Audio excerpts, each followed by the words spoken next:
morning, everyone. Today's February 21st. It's 9 a.m. This is the Budget and Finance Committee meeting for the Recreation Centers of Sun City West. My name's Dick Rhodes. I'm the chairman of the Budget and Finance Committee. I'd like to call this meeting to order. If you could, we'd like to stand for the Pledge of Allegiance, please.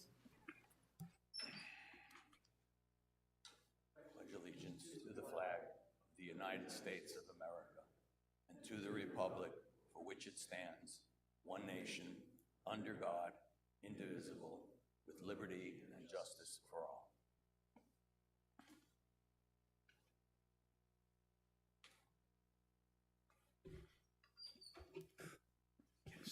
We do have a quorum. We have two of our members are excused. So we're going to go ahead and proceed. I'd like to offer the minutes of February the 7th for comment. If not, we move that they be passed. The first order of business is for Mr. Swan to provide our January of 2023 financials. Thank you, Director Rhodes, and good morning, everyone. We got a lot of material today to go over, so I'm going to hit this thing pretty fast, and we'll take some questions if you have any questions, and then get to the star of the show, Carl. No, I meant the budget's the star of the show, but Carl's the second star. Anyway, here we go. So taking a look at the summary revenue for January compared to budget. We struggled a little bit in golf in January. We had quite a few frost delays, some inclement weather, and that really impacted our revenue for the month of January, and that's the main driver behind the variance to budget of $26,000. So we look forward. I took a quick look at February, and we're through the first almost 3 weeks, or the first 20 days of February, we're right on budget. We'll see what happens this week. We had a big day on Sunday, which was good. So I know we're going to get some colder weather here in the next few days, but hopefully February will shake out favorable or on budget, but we'll see. So taking a look at the expenses for the month of February, we had wages and benefits, an increase. We're starting to see that 34% health insurance increase really impacting the wages and benefits line item, as well as just some overall hours and wages that were unfavorable to budget for $56,000, a total of $52,000 for the month. Overall, for the month to budget, $78,000 unfavorable. We are looking very much forward to the next 4 months, and we'll see how the year continues compared to budget. Now, looking at year-to-date, $171,000 favorable in revenue, $144,000 unfavorable in expense. Again, the supply chain and inflationary pressures we're experiencing in the repairs and maintenance, supplies and services is impacting that significantly. So for year-to-date January, for the first 7 months, we're favorable to budget by $27,000. And just want to give a little plug to Mr. Bagnati here. I think having the thousands represented versus millions presents much better. So that was a great suggestion last meeting. Looking at year-to-date compared to prior year, revenue is up 180. Operating expenses we knew were going to be increasing, and those are up roughly almost 1.5 million for an unfavorable to prior year of 1,274,000.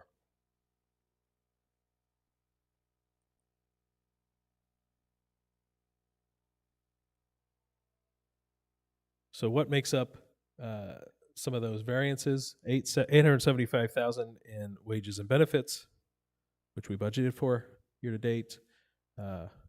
R&M and landscape maintenance, as we talked about, those inflationary and supply chain issues driving up costs there, as well in supplies and equipment.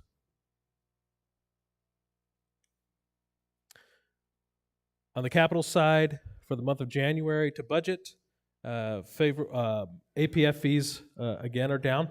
Cliff, could I interrupt you a minute? Yes, sir. I just want to point out something, or I want to ask you. On the 23, the notable expenses, the wages, benefits, landscaping, and supplies, those were really expected. We anticipated that this is what it would be, though. Yes, we budgeted for these Okay. items. We are running on supplies and services. Some of this stuff is timing as well, so we are running behind budget, but this stuff will even out as we work through the year as Okay. well. Some of there's some timing, but we are seeing those expenses coming in hotter than budget. Thank you. I just wanted to clarify that we anticipated this. Yes.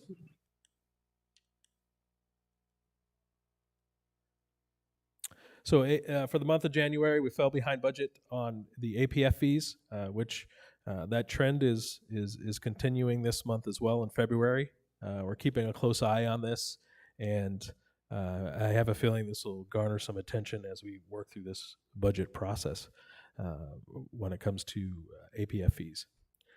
And we had a good month in our in the market for our investments, and valuation came back and put us pretty much even for the year. When we look at year to date, you can see we're to budget we are 25 plus, which is a good thing, and we'll keep an eye on that. I know that inflation is still holding pretty strong, and we're probably going to see another interest rate hike, which in the short term is not going to be good for the bond market, but we'll continue to monitor that over our long-term strategy.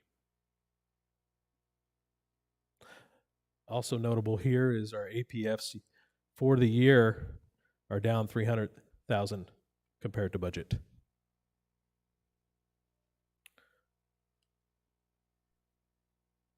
Compared to prior year, APFs significantly down, almost $750,000. And looking at the unrealized gains and losses, we started our downward trend at the beginning of last year, and we'll start to see, hopefully, that favorable over prior year in the investments as we continue throughout the year. Capital notables here, again, APFs, we're down 278 APFs over prior year. That's 33% through the month of January. Our reserve fund valuation change is positive 893, and of course we'll continue to hopefully see that same trend as we work through the year, and investment income is up 128,000 because of those favorable return rates.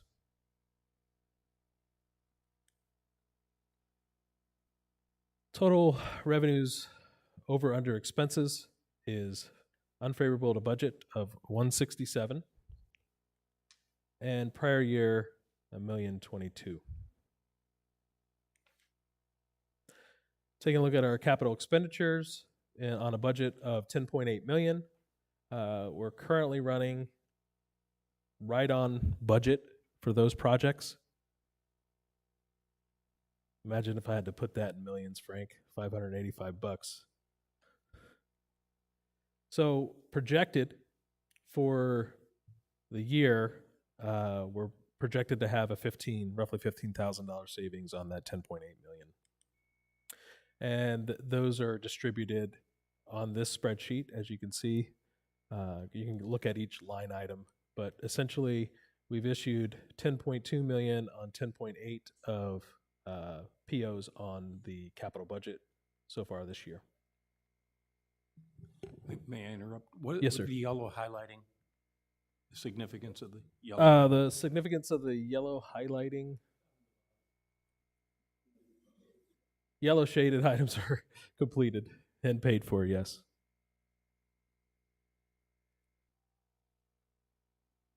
Okay, so looking at our allowances, we budgeted 400,000 on the allowances. We've issued 142,000 in POs, and the distribution of that 142,000 is attached, or 143 roughly is attached here on just different items that come up throughout the year. Some of these were R&R items that were going to come up in years down the road, but lost their useful life, and we moved them up on the schedule. But here's a breakout of that 143,000. And the reserve fund impact. So, with all the adjustments we talked about in APFs, the favorable year-to-date to budget, the valuation changes incorporated, we're at a projected 50% FFB percent, which is what we budgeted for this fiscal year. Any questions? Any more questions? I do have one. Do we have made some purchase of short-term bonds? Does that show up on here anywhere? I know it came out of cash reserves, but not out of the... That's correct. So we have, at any point in time, 8 to 13 million in our operating account, cash, throughout the year. And we decided to park some of those funds in short-term T-bill bonds or short-term T-bills, which mature in 3 months. And we recently invested 4 million of our operating cash in those investments, and that will mature in next month, and the return on that will be a little over 40,000 return on that, and we'll recognize that revenue next month, and that'll be in the operating section though, because that'll be operating cash investment income. I would say congratulations on what I see as a very clever move. Yes, and that was I got to give Pete Finelli Mr. Finelli. credit for that, because that was a move that he came to us with, and it was just a no-brainer in light of interest rates and what's going on in the market right now. So you'll see when we do the budget presentation, I've also got some budgeted money in for those that investment income as well, which is going to help us next year by 100,000 on budgeting. We always look at the big things, but it's always the details that make all the difference in the world. So nice job, Pete. Yeah, agreed. Mr. Bignato. Thank you.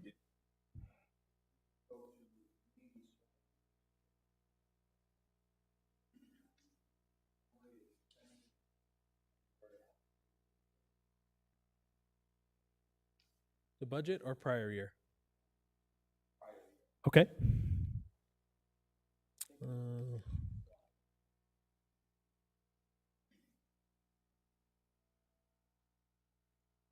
Year to date? Okay.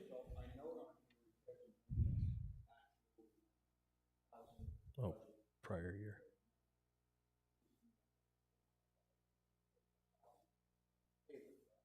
I'm sorry, are we talking about prior year or budget? I'm sorry, prior year. Let me get that.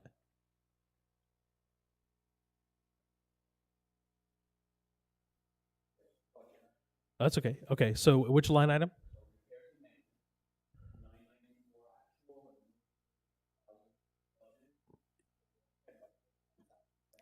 Yes, sir.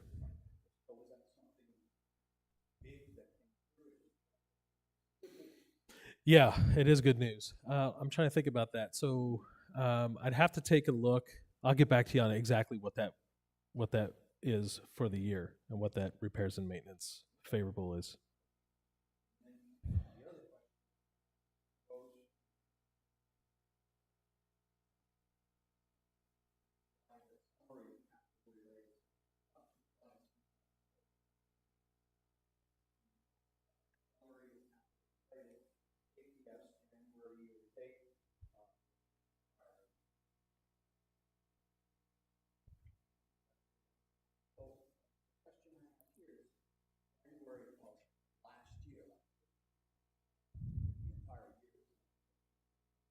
That's correct.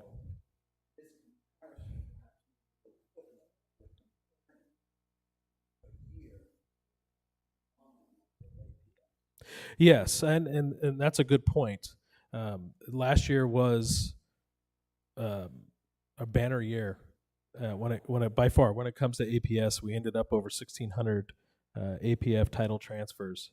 So the number to really look at when you're talking about APFs is, we budget and forecast and model 1,200 APFs a year, and and historically, that's the number that's the number we hit. Now, in the last 3 years, it's been over 1,400 on average, but historically, 1,200 is the number. So the budgeted number is the real number to look at when you're talking about what's happening in APFs for sure. But yes, one note is that last year we really hit it out of the park.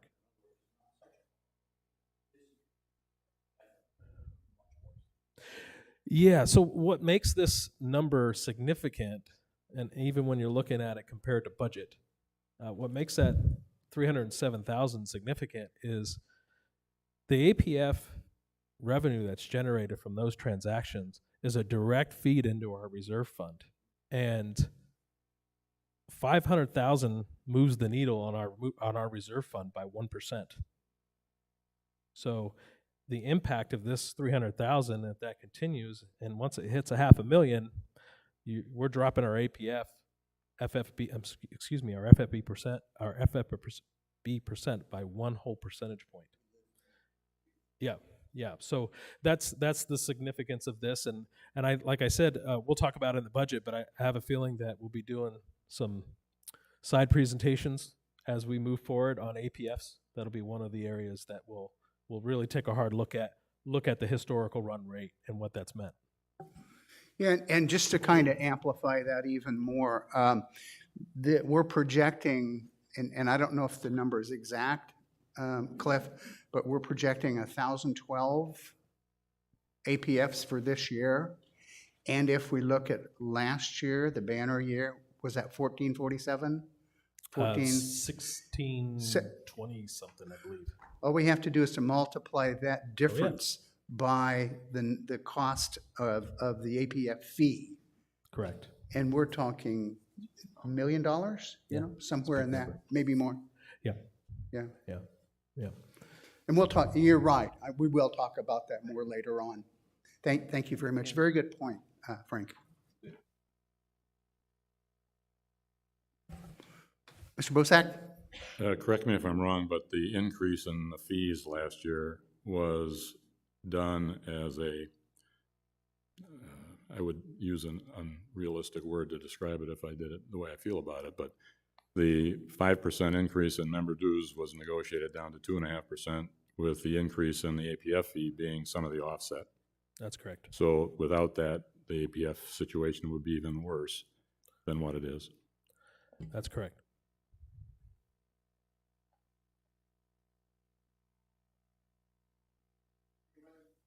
Do we have other questions? Okay. Right. Cliff, thank you very much.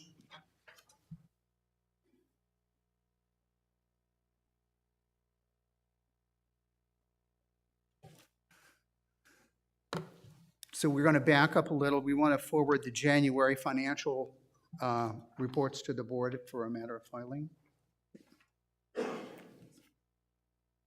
Do we have any questions from anyone in the audience regarding Cliff's presentation? Thank you very much. We're going to go ahead and move forward. Item 3.02, return on investment, Palm Ridge Pickleball Lighting. Carl Wilhelm.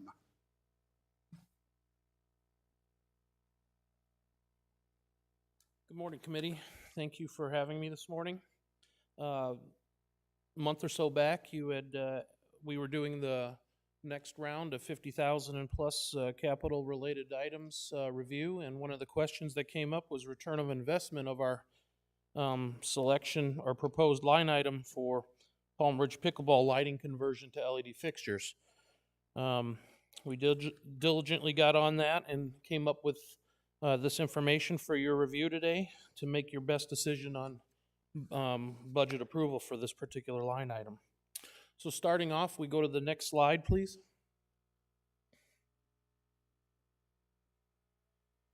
$309,000 is proposed in the current FY 23-24 budget. What does that mean? $288,000 is the vendor provided estimate for budgeting provided to me in around September of 2022. Reviewing the project, I placed $21,000, which equals 7% of contingency for inflation over the year while we do this budget cycle approvals and any unknowns. The approved project requires 3 competitive bids, and frequently that results in a lower cost. But today we are working off the proposed number of $309,000.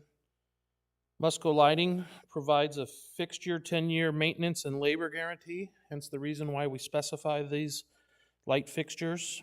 No other companies out there maybe provide anything near this kind of warranty. That doesn't mean that we are not open to reviewing other company specs. In fact, today I have a meeting with Midstream Lighting for this particular project and others, just to talk about their lighting. I met them at a trade business show, and they are another competitor of Musco. And we'll see what their comparative warranties are and talk about their lighting a little bit. But our lighting age over at Palm Ridge for phase 1 of the 2-phase conversion from tennis to pickleball years ago. Phase 1 was done in 2009 and phase 2 was done in 2013. So that'll tell you the current age of our lighting infrastructure. Currently, out of all those lights, we have 76 1,000 metal halide bulbs with an average replacement of every 2 years. So in a perfect storm, you got 76 fixtures times approximately $75 over 10 years equals $28,500 in R&R replacement in lighting. Now the question came up, what is our return of investment? This return on investment, technically, if we could go to the next slide, is not in a return on investment in the short term for overall project cost. The investment is that we would get a return on investment today is primarily in energy savings. You can see in this chart the comparison. Overall, this project, if it were $309,000, it would take 30 years to break even. So these are the facts coming from the study that was provided and the information collected of comparing what we have existing, what the new lights do and perform and their cost. And I hope that if you have any questions that I can answer them yet today and help you provide an answer for our budget approvals. The only other portion that's in the slide is the last slide, and I'll go back to anyone that you have any questions on. It's just a lighting performance. You'll see what the deficiencies or the changes over time in our doing our evaluation of lighting. You can see that over time they start decreasing in their performance, not burned out, but LED has this same factor over a longer period of time, but our metal halides doesn't take as long, and you can see the difference between I picked one quart number 5. I did this randomly, and the quart 14. I could do this technically over 18 quarts, and you would just see a varied pattern of how lighting changes over time, and you can make some assumptions that, you know, once these numbers get below in court 14's realm that a light bulb is going to probably burn out, or it's time and we're not meeting the performance needed for lighting for club use. So, any questions? Ms. Novello? Thank you, Chairman Rhodes. Carl, could you back up one slide for us, please? Thanks. When I was reading this, and you went through it really quickly, could you tell us a little bit about what's this backup of the, what's a little bit more background on the 10-year ownership savings? How does that compare to your 30-year payoff? So the 10-year ownership savings is the lights that are provided by Musco Manufacturing come with 10 years of absolute 100% guarantee labor and material part replacement. So if I have a light that goes out in 10 years, we have no cost associated to us. Right, yeah. So, and if you compare that to what we have in-house, technically, we could have up to $28,500 by doing nothing. Okay. Now, again, the facts are here that say that even with the great warranty that this lighting performs, that the investment is much greater than $28,000 over 10 years. And it wouldn't break even until 30-year mark. 30-year break Yeah. even. Thank you.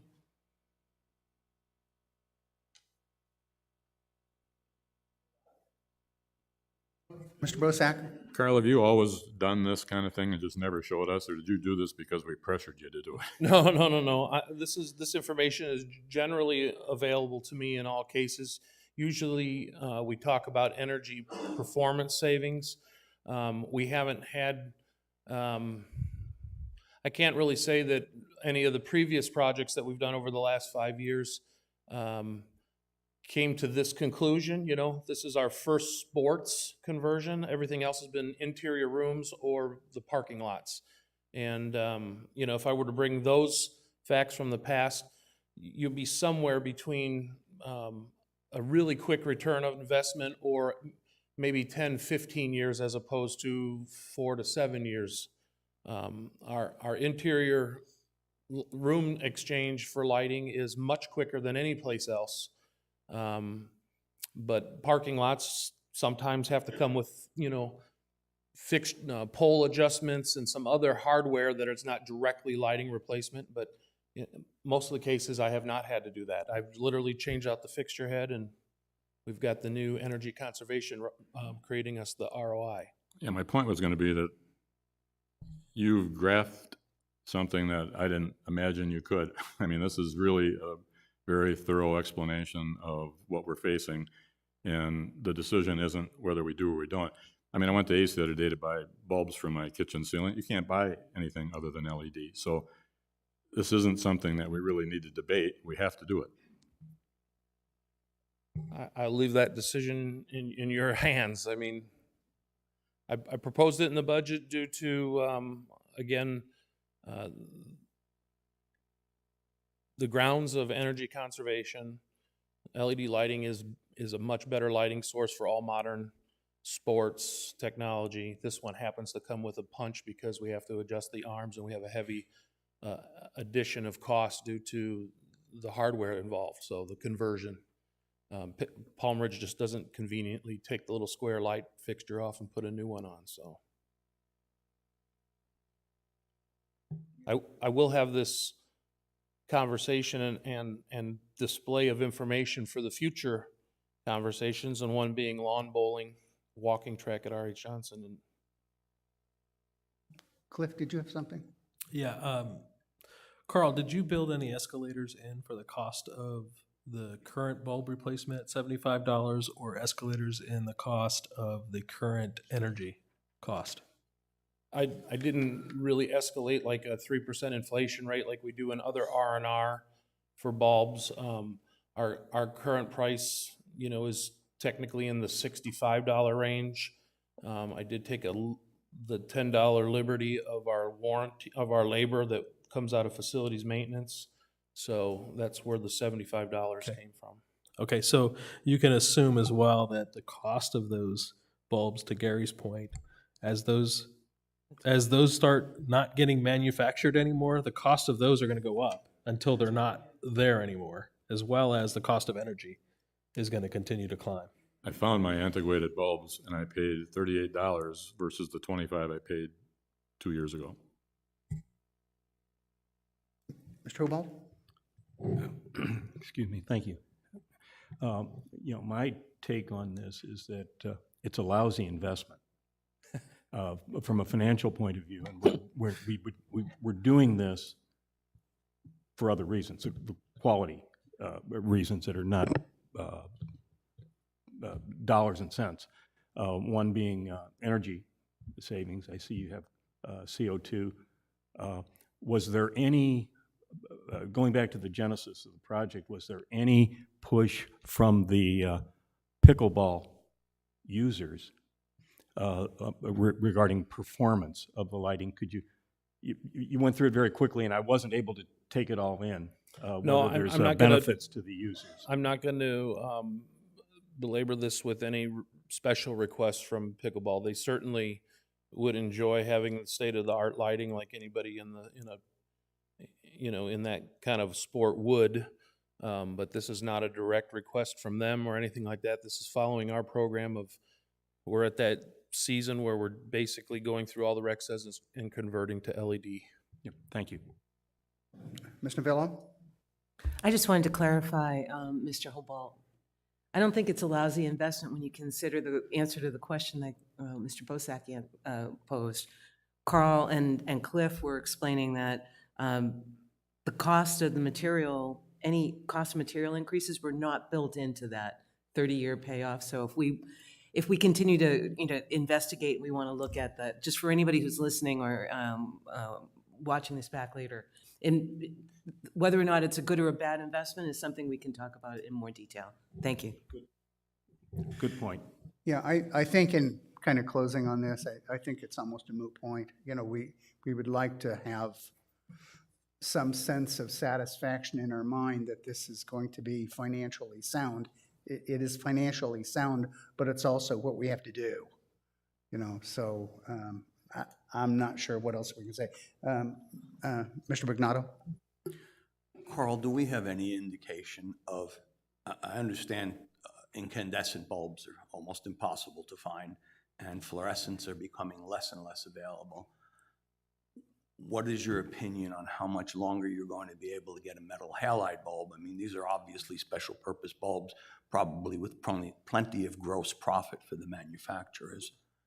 Are we going to be able to get, a year from now, are they not going to be available? 5 years from now? I would actually have to do a little more research on that. I mean, Mr. Bozak did allude that they're happily selling the $35 bulbs, so maybe over the next 5 years, these bulbs will go up, 2 or 3-fold. I can't, that's just a comment, but I'm sure they'll be happy to sell them if they're still making them. So. Sure, but as of now, they're readily available. There's no supply issues with them. No, there is no supply issues. Okay. And so I'm partially with John here. It's not just a lousy investment. It's a horrible investment. I can take $309,000. I can put it in a 10-year CD, making 3.5% compounded monthly. And by the time 10 years is gone, I've got $420,000 or so back in my pocket. And here it is, after 10 years, we've only got $98,000 back in our pockets. To me, that's pretty much an emphatic no as far as making this kind of investment, or at least until we're forced to, particularly in a time when we are having a revenue crunch. And I'm just not sure investing $309,000 to satisfy a few pickleball players, the quantity of which is unknown at this moment, so that they can go out there and play in the dark. Perhaps closing down half the lit-up courts at night would save us a substantial amount of money. And if there's a demonstrated need to have all the courts lit up, then we should be able to go ahead and do so. But I'm emphatically against this investment. Okay, do we have any other comments?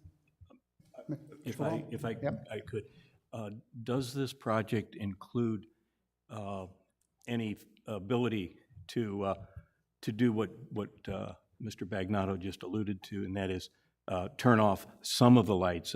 When I go by those courts at night, they're in use, but they're not 100% capacity. And I'm just wondering if there isn't some money laying around there that a couple switches would take care of, and we could put that in our pocket for very, very small. I'll Could you investigate comment? how the switching is over there, and we'll have a conversation with the club and see how we can manage that. We don't have a evening monitor in that location. They'd have to actually leave the pool building to do that. So let's see if we can have some cooperation from the club and a discussion. And so regardless of what our decision is budgetarily for this kind of project, I'm certainly open to having that discussion with the club. Thank you. Thank you. Do we have any other comments? Anyone from the audience?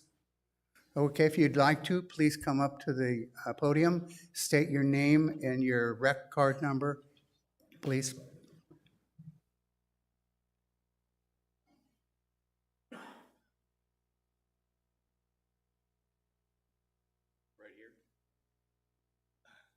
It's Mike Renier, 145023. My question is about Mr. Magnano. You were talking about this as being an investment. This is basically a sunk cost. This is something, you don't invest in light bulbs to make you money. You invest in light bulbs to maintain what people consider a standard of living, basically, light bulbs. So going along with that, the energy costs that these are projecting for the difference between the halogen lights or the halide lights and the LED lights, the difference is roughly 4 to 5 times savings that you would get in your electrical bill alone. And this being over 30 years, I would question that number, because the energy savings that the cost is going to go up per kilowatt hour in the future, but the cost of replacing the bulbs will be covered in the 10 years if it's a 10-year plan for Musco. Is that correct? Thank you. You have to address the chairman. We will accept your comments. Okay, we appreciate that. Okay. Okay. Thank you. Will I receive an answer, or will there be an answer No, on that? you're here to give us comments, to offer comments. Oh, And comments. and we will take those under consideration. No questions. Okay, got it. Yeah, this is not a dialogue. Hey, my name is Paul Burrier. My rec card number is 113848. And I just want to mention, when you guys mentioned the pickleball courts at Palm Ridge, I go swimming there in the mornings. In fact, I've done it, well, for months now. And I turn the corner at 5:45, and it's all lit up. And then I look over, coming out at 7 o'clock or 7:30, there's no pickleball players playing when it's cold out. You may want to influence the lighting with the temperature. Just an observation, Thank you very much. Okay. Okay, so at that, I thank you, Carl, very You're welcome. much. We appreciate your work. Very good questions. Thank you. We're going to proceed to our next item of new business, and that's item 3.03. It's the fiscal year 23-24 operational and capital budget presentation. And I don't know if it's going to be done by Mr. Swan. Okay, thank you. Okay. Thank you, Director Rhodes, committee, community. Happy to present this fiscal year 24 operating budget. Got a lot of information in here, so I want to get started right away. And if you could save your questions for the end, I think that will make the presentation flow better, and then we'll be able to get to all of them.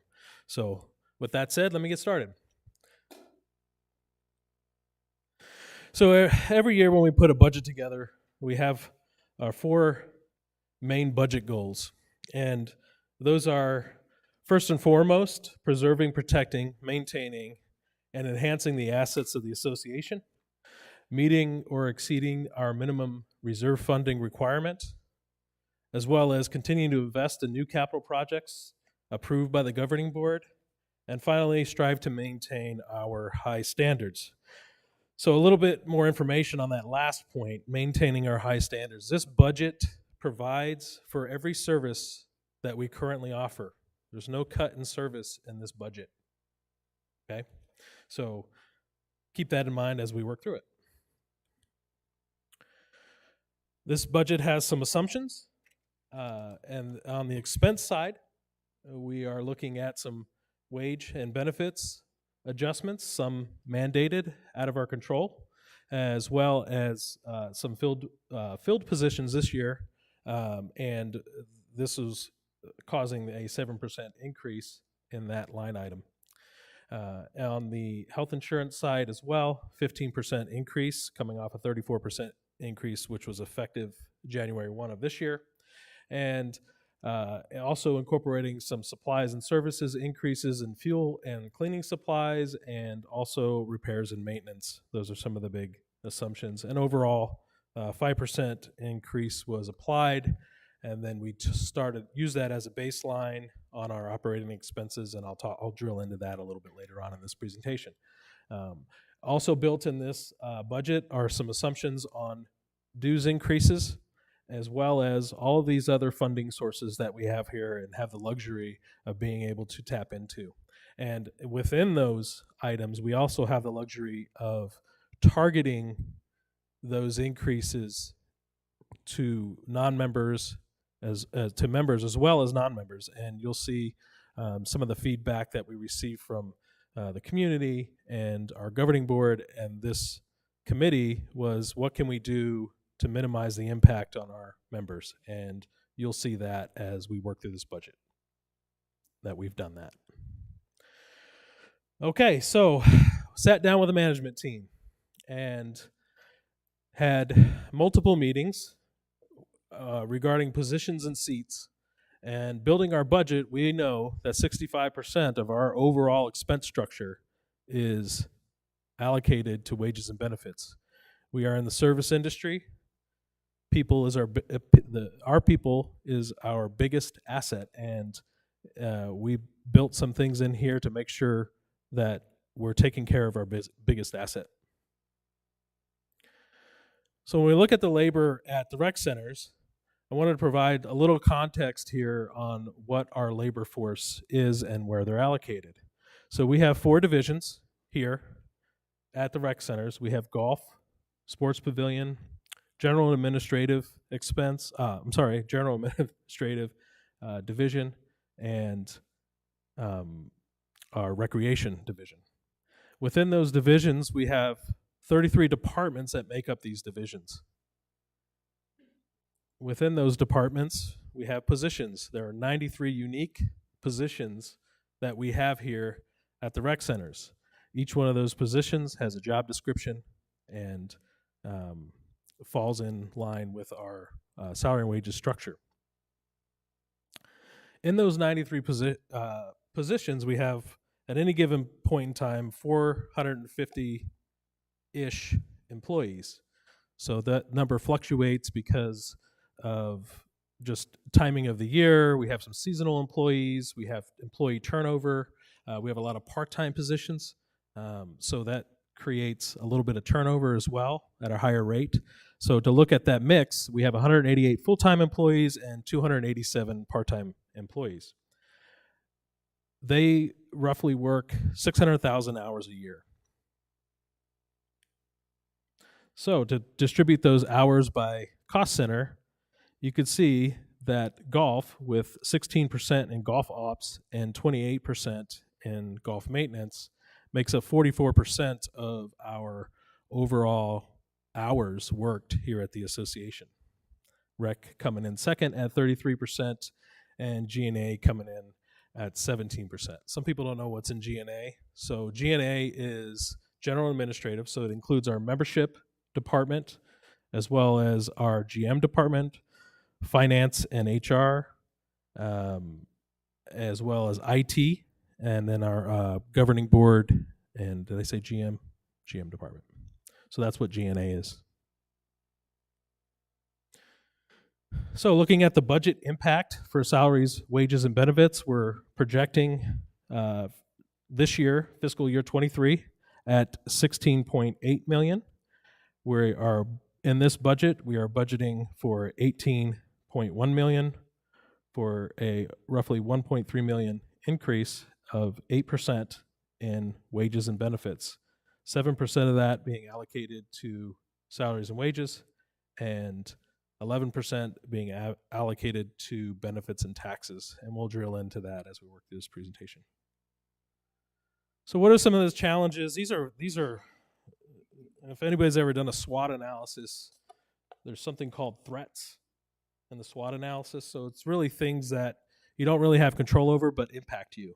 So some of those things for us are the items listed here when it comes to wages and benefits. So labor shortages, what's going on in the labor market with, the Great Resignation continues. So, the workforce, the work pool is getting smaller.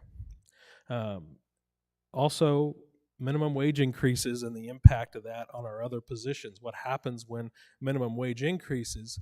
Well, that creates compression within your expense structure, within your positions. So that has a collateral effect on your wages and benefits as well. So not only is the mandated increase something that's out of our control, the impact of that increase also is. So we have to address that.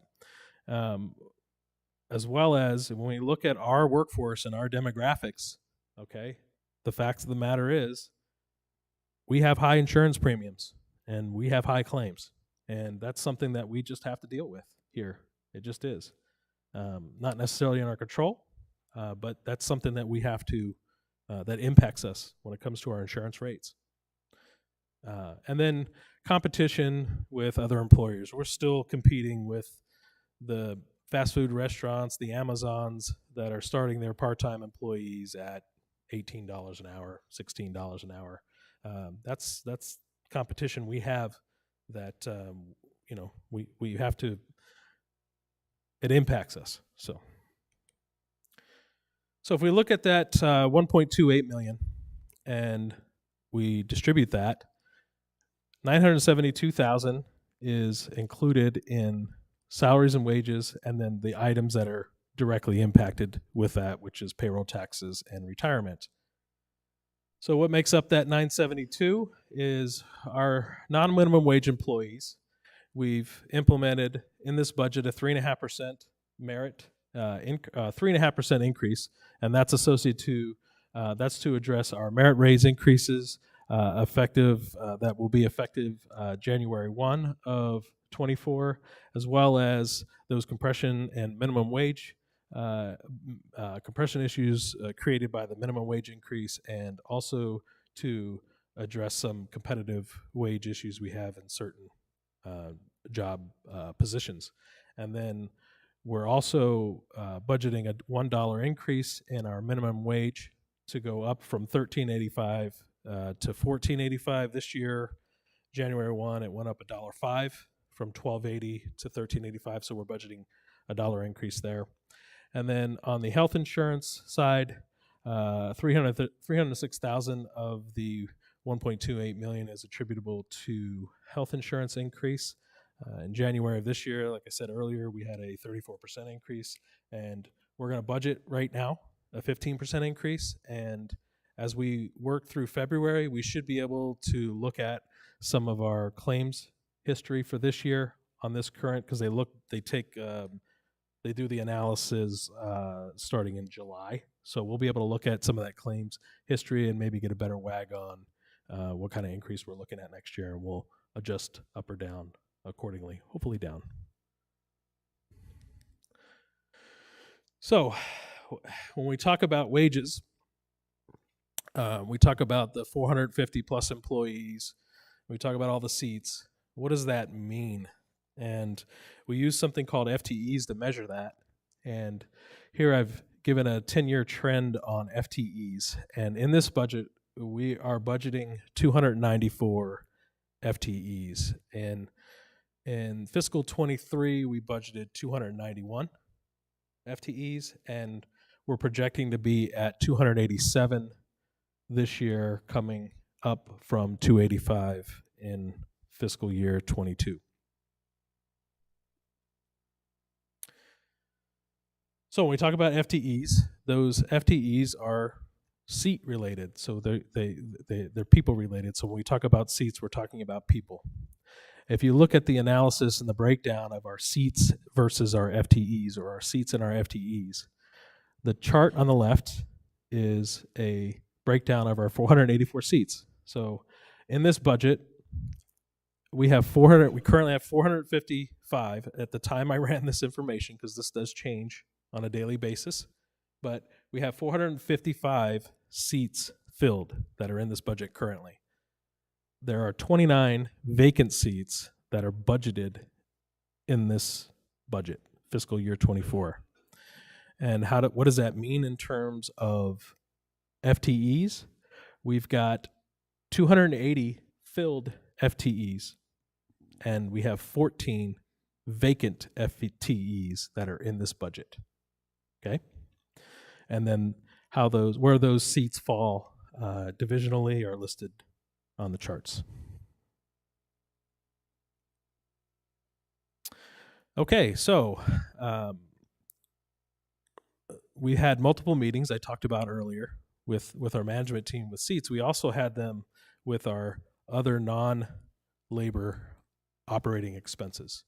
Sat down with the team, rolled out the spreadsheets, looked at the time it was December year to date, and projected January through June, and then that was the baseline for our budget for 2024.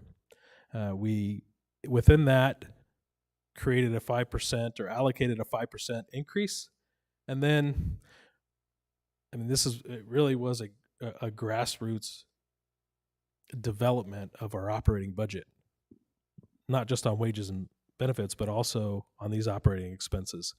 And, Bill's got a new nickname. It's called Hatchet Bill. And, we really looked at these things and challenged our managers to sharpen their pencils and do the best they could. And we're going to go through some of those things right now.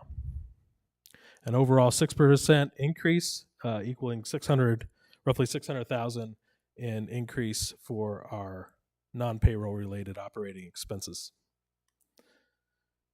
Just like in the wages market, salaries and wages and labor, there are some threats to how we operate that are out of our control. Inflationary and supply chain pressures still have a strong hold on our industry, our service industry and our golf industry. You could take this current CPI, which I think is roughly about 6.4%, and you can easily add 3 to 5% on top of that for our industry and the impact of inflation to that. So that's one thing that we don't have control over, that we have to address, as well as our bank fees. And we're going to talk a little bit about our bank fees and credit card fees later on in the program. But as our revenue increases, those credit card fees will increase with them. So that's one thing that, that's in this budget that we don't really have much control over at this point. And then as well as the effect of the outside events on petroleum-based products. Anything chemical related or fertilizer or fuel related is just crazy. So those are some things that are out of our control that we're addressing in this budget. So looking at repairs and maintenance, $214,000, 13% increase year over year. There are some specific items that are in this budget that were not in the budget last year. And three of those things, or one thing, is parking lot seal and stripe projects. We've got $143,000 of the $214,000 increase is attributable to parking lot seal and stripe projects that we have. These are not repair and replacement reserve items because they don't have a 5-year useful life. So we have to expense these items. And again, what's the return on investment of parking lot seal and stripe? It's a sunk cost. It's things that we have to do, but that's built into this budget. And so 107 for the seal and stripe of R.H. Johnson Metal Shop, 25 to Kuntz, and 11 to Stardust. Flooring projects. We have 23,000 alone in flooring projects. That's 7 to Social Hall, 7 to Palm Ridge Summit Hall, and 9 to ping pong and racquetball at Lower R.H. Johnson. Again, these facilities are 40 years old. They don't look 40 years old. They look great. And they look great because of the maintenance and upkeep, but that does come at a cost. Supplies and services, we spend $140,000 a year on cleaning supplies at all these facilities that we have. We've got over 50 buildings, so cleaning supplies is a large expense for us. After bidding up our contractors, renegotiating rates, Waxy's still coming at a 10% increase on cleaning supplies. So that's built into this budget, as well as fuel costs. I'd be remiss if I didn't build an increase of 5% in fuel costs just based on historical fuel cost rates. And that's $15,000. Now, operating expenses. This is kind of a bucket that has some different things in it. One of those things is we're budgeting $120,000 for after-hours janitorial services.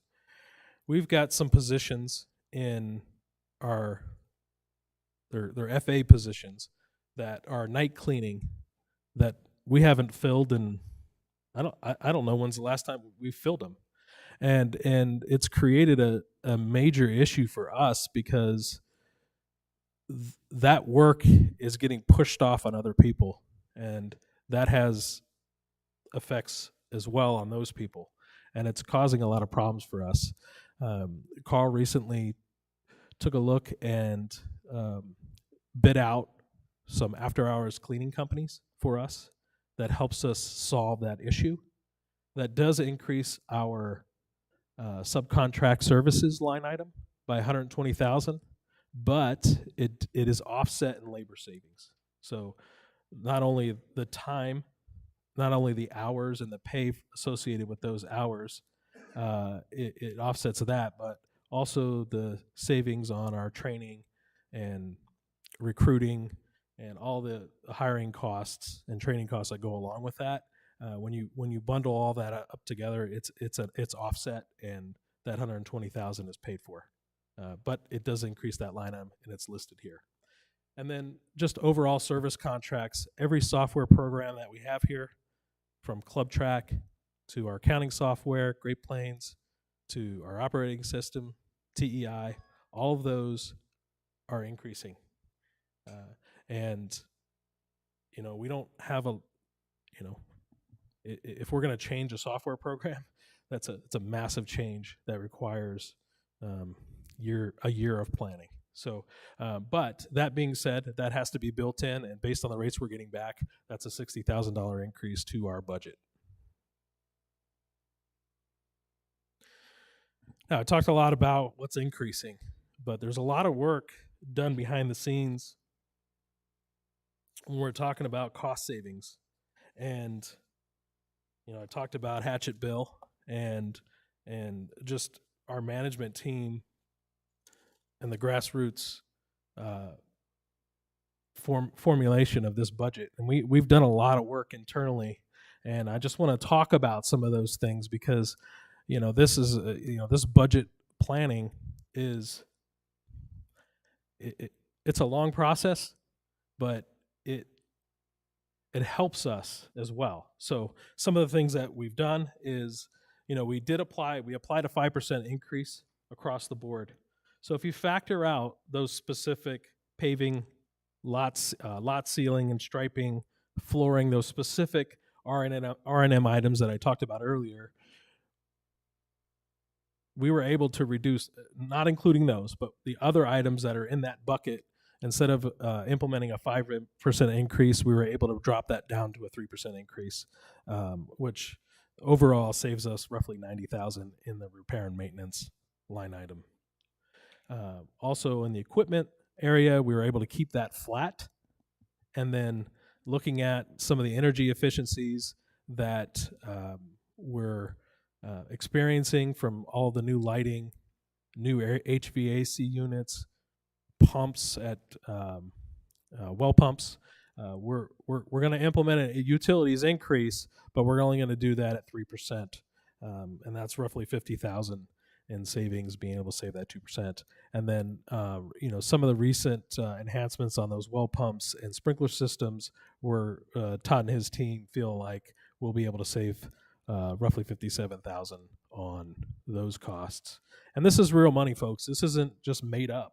I mean, this is time and energy and efficiencies that we're gaining from this budget. So this is real money. And then just renegotiating some of our suppliers and our vendors and office supplies and just different shop supplies, we feel like we'll be able to save 13,000 on that. So I kind of plugged this a little bit earlier. We're going to talk about credit card fees and credit card processing fees. And this is a informational purposes for Dick and his committee, and what this will garner some conversation in the upcoming weeks and probably formulate into some sort of recommendation to the board. So let's talk about credit card fees and how that's impacting the budget and how those are allocated. So when we look at last year, fiscal 22, we had $20 million in credit card sales, 275,000 transactions, for a total of 530,000 in credit card fees expensed to us at a 2.65% rate. If we look at the 5-year trend on credit card fees, you can see those fees are climbing, and they're climbing because our revenue is climbing. So when we break those transactions down by cost center, you can see that golf, by far, roughly 230,000 transactions come from golf for credit card fees, swipes. And then almost 20,000 to membership, 10 to rec, and then 8,000 to sports pavilion and events. So if we look at what those swipes are generating in terms of sales, membership tops it out at almost 11 million, and then golf a little over 8 million, and so on. So we put that on a pie chart. You can see that membership at 280,000 and golf at 222,000 makes up a little bit over 500,000 of the 530,000 in credit card fees here that we pay. So, of course, credit cards have benefits. They're a convenience to our members. They eliminate, for the association, they eliminate the risk of bad checks. And we collect our money sooner and more efficiently. So we have that, working capital quicker than operating cash. And then it's also a benefit to our members in the form of credit card incentives. But as you can see, they do come at a cost, those benefits. So what are some options? And, this is going to be something that gets discussed and recommended. But, some options could be to continue doing what we're doing. It could be just to encourage members to use member credit, and especially at our golf and rec centers, where, that's where all those transactions are happening. We can cut down on those transactions and cut down on the cost. And then it could be to charge a processing fee at one or all of those different cost centers. So those are some options that will be discussed and, recommended to the board, I think. All right. Revenues. As I said a little earlier, we built in some assumptions on the revenue side for fee increases. We are very fortunate here that we have all of these revenue centers where we can tap into. Most associations, you got your member dues and that's it. And the members are burdened with straight dues increases to pay for their costs. Well, we've not only got all of these different revenue sources, we also have the ability to target them to non-members versus members. So staying on the market for those services and those facilities, but that being said, we built some in here. So an overall 6% increase of 1.7 million in additional revenue. Looking at the membership revenue increase of 5%, that's made up of the following. So we have member dues increase of 645,000, and that's in the form of a 4.13% increase of $21, taking our member dues from $509 per year to $530. That will generate roughly $645,000 in additional revenue for the association. To help offset the cost, we've also got some other recommendations. So in our guest fees, increasing those 18%, it sounds like a big number, but that will generate $40,000 for us, and that's taking our adult guest fee and increasing it $1 from $5 to $6, and then also increasing our child guest fee 50 cents, taking it from $3.50 to $4. And then taking a look at our tenant card fees, and our tenant card fees fall in line with our member dues. And once we get to month 6, it's basically a full year of member dues, but we're going to increase that rate by 6%, which will increase our revenue for those less than 6-month tenants. And that'll add $31,000 to our bottom line. When we take a look at our member dues and compare them to our surrounding communities, Sun City, for example, had a 6% increase on their dues this year. The Grand, or Sun City Grand, however you want to refer them to them, it was a 7%. Sun City Festival, looks like they're still getting their feet under them. They got a 36% increase. Pebble Creek 7%, and Westbrook Village 8%. Another area we can increase revenue is in golf, with over 300,000 rounds of golf. A slight change in rates will impact the bottom line significantly, and being able to target those increases within golf also helps us. So we are recommending a overall increase of 7% in golf revenue, and that's made up of the following. In greens fees, $688,000. Of that $688,000, we're targeting non-member rate increase to generate $531,000 of that increased amount.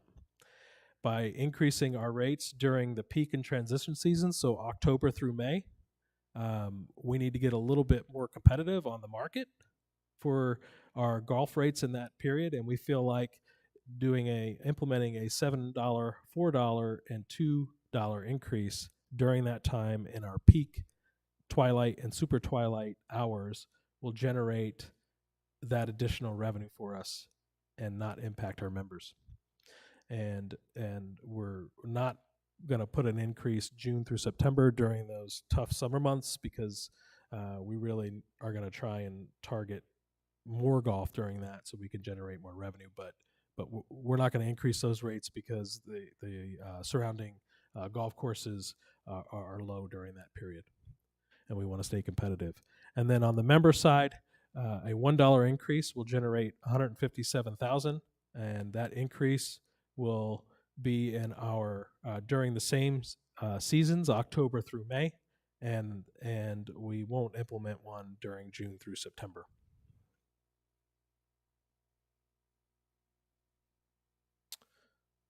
Our golf cards, that the unlimited card and twilight card and public cards, were increasing by the amounts that you can see there, and that will generate $21,000.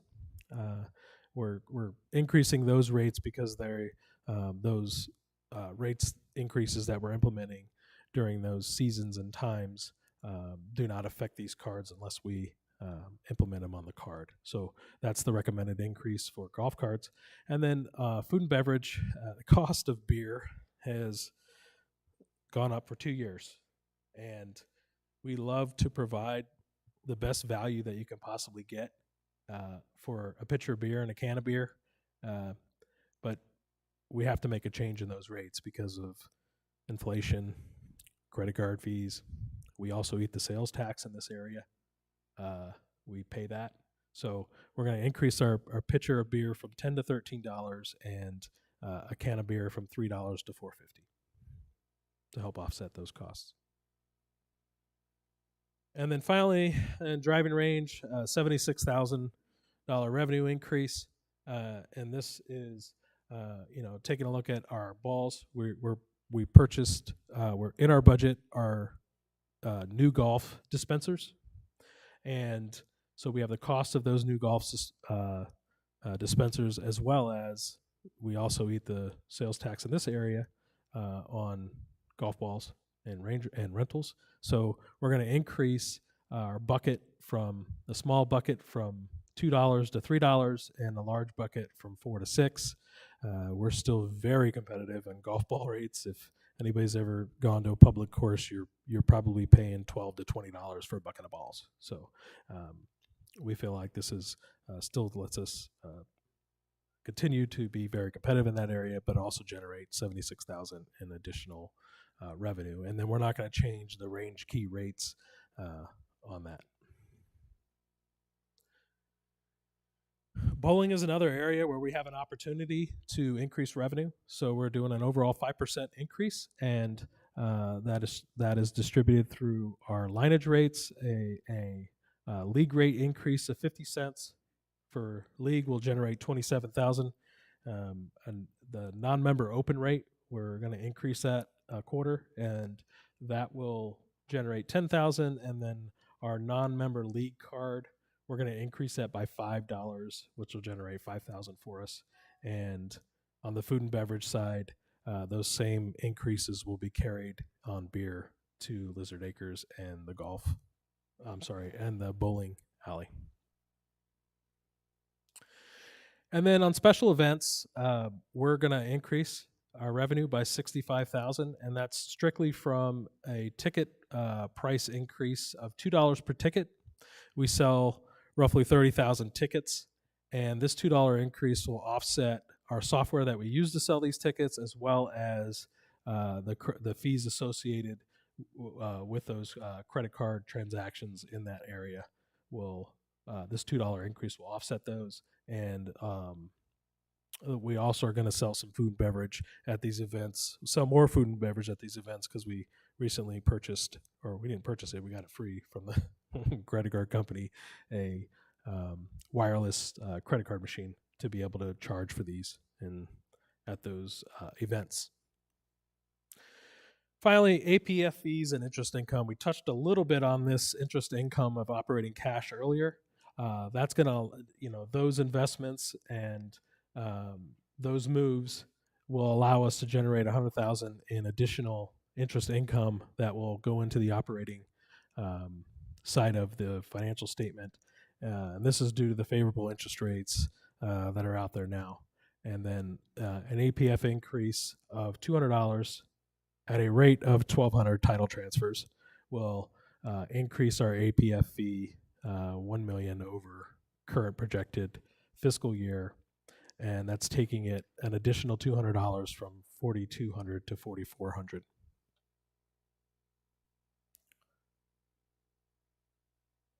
Oops.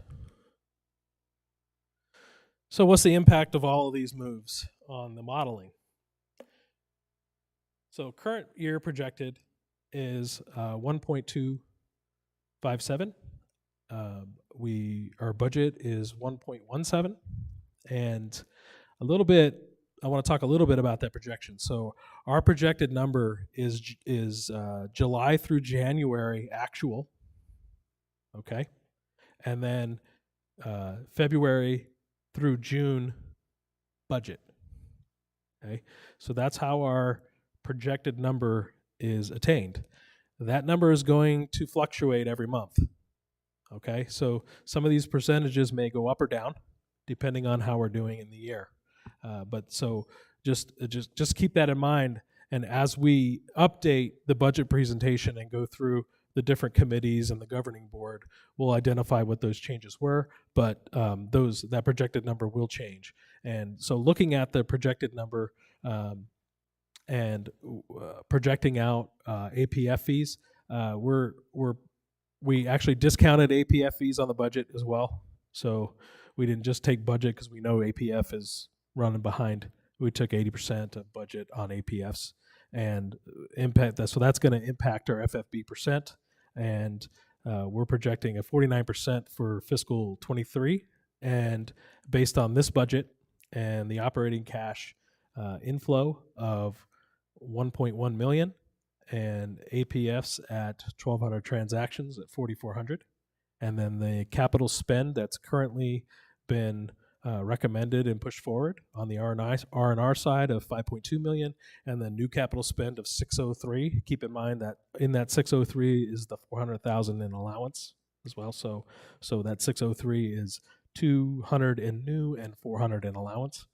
And then our investment income below the line of 600,000, projecting a reserve balance at 27,000 on 54,000 fully funded balance, roughly 50% FFB. And then some of the assumptions built into this modeling as you look forward.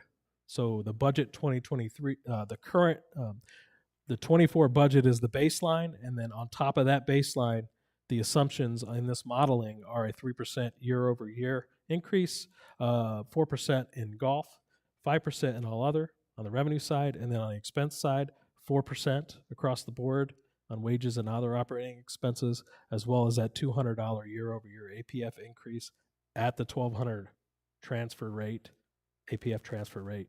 And then on the capital spend, the number on the reserve tool is the assumption there. So we take the reserve tool, and that R&R capital spend is the assumption on that line item.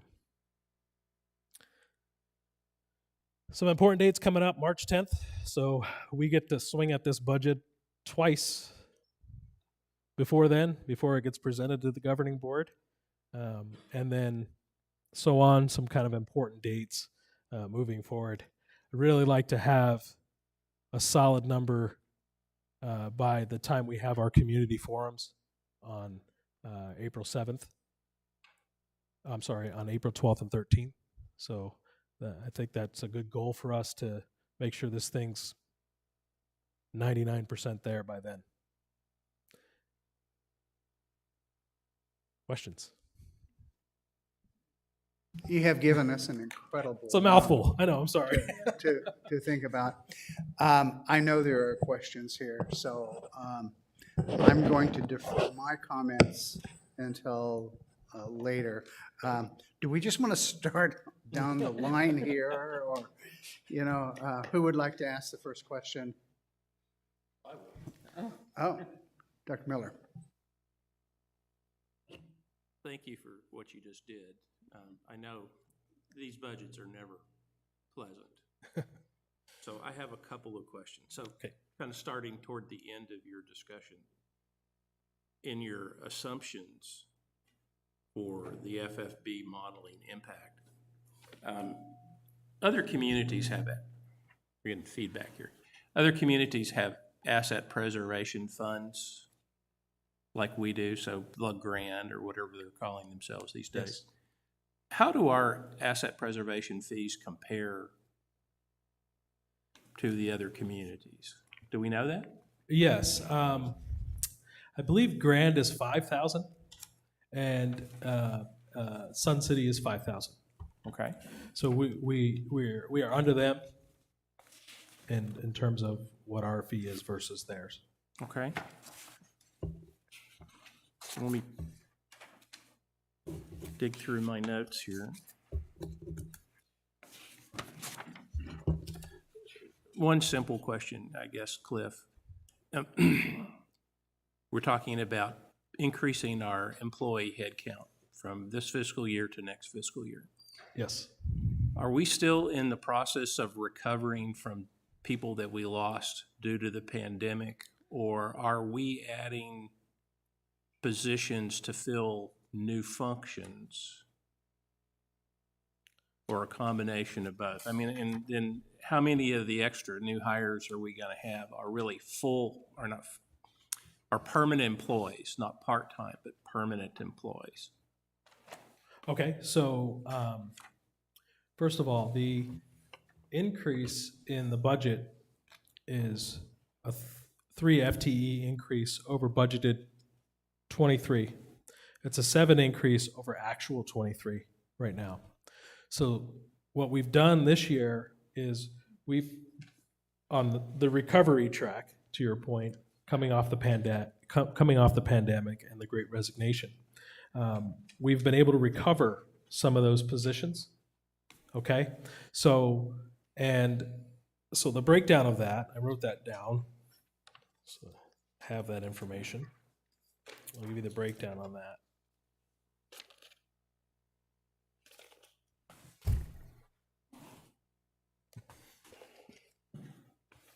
Bear with me a minute here.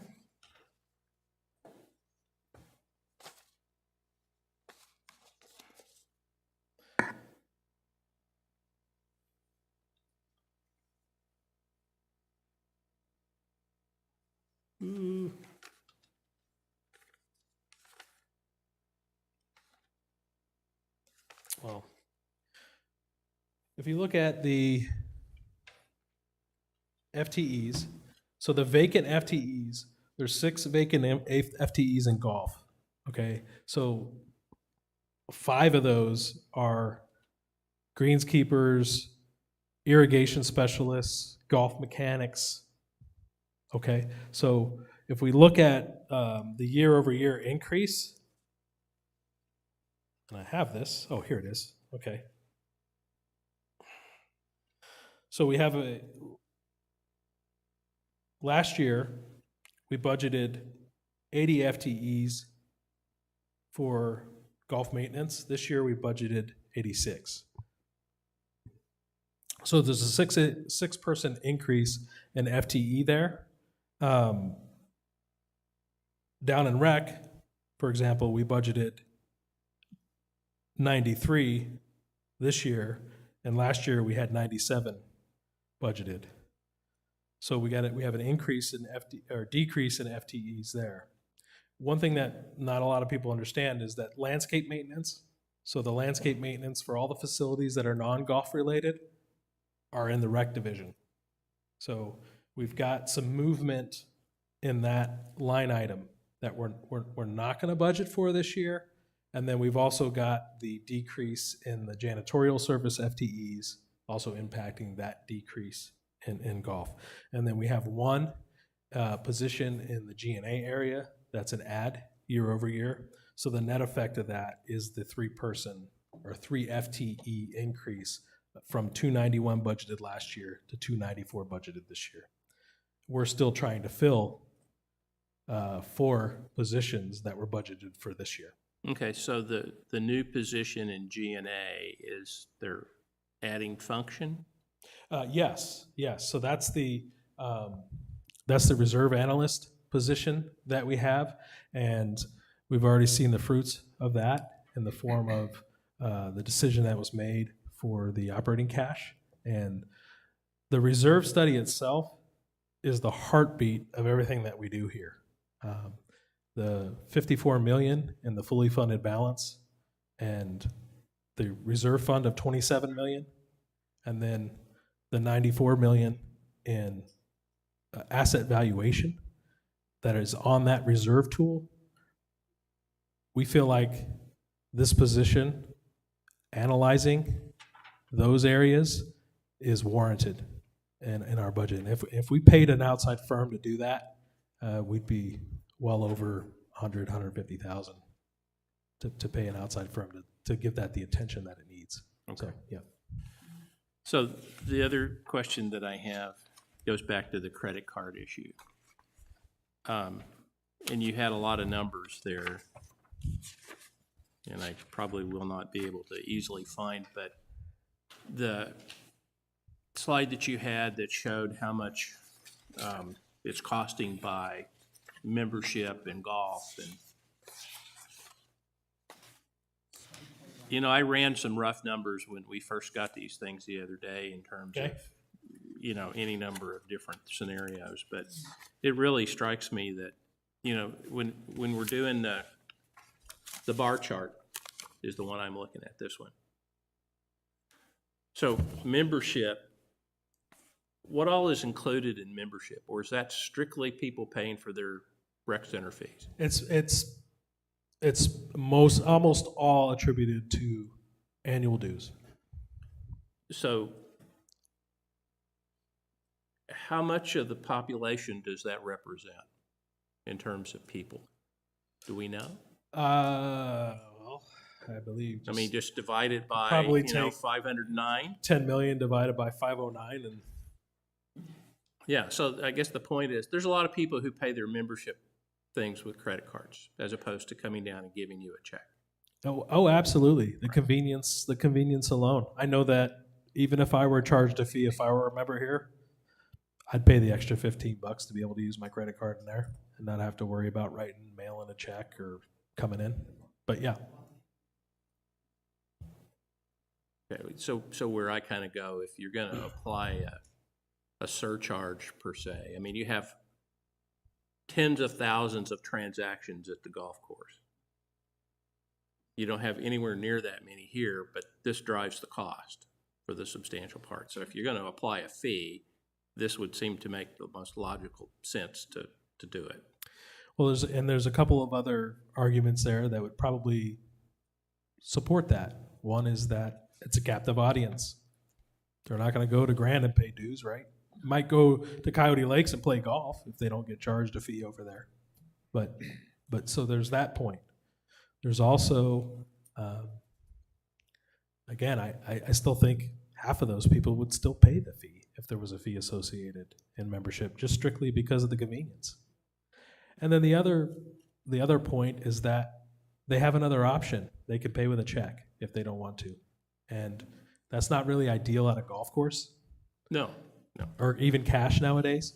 And there's a lot more expense associated with that. Because there is offset on these. I mean, it comes at a cost, but, you know, more checks we have to process, reconcile, the more labor it takes, scan them, the more fees from the bank as well, the more checks we have. Right. So yes.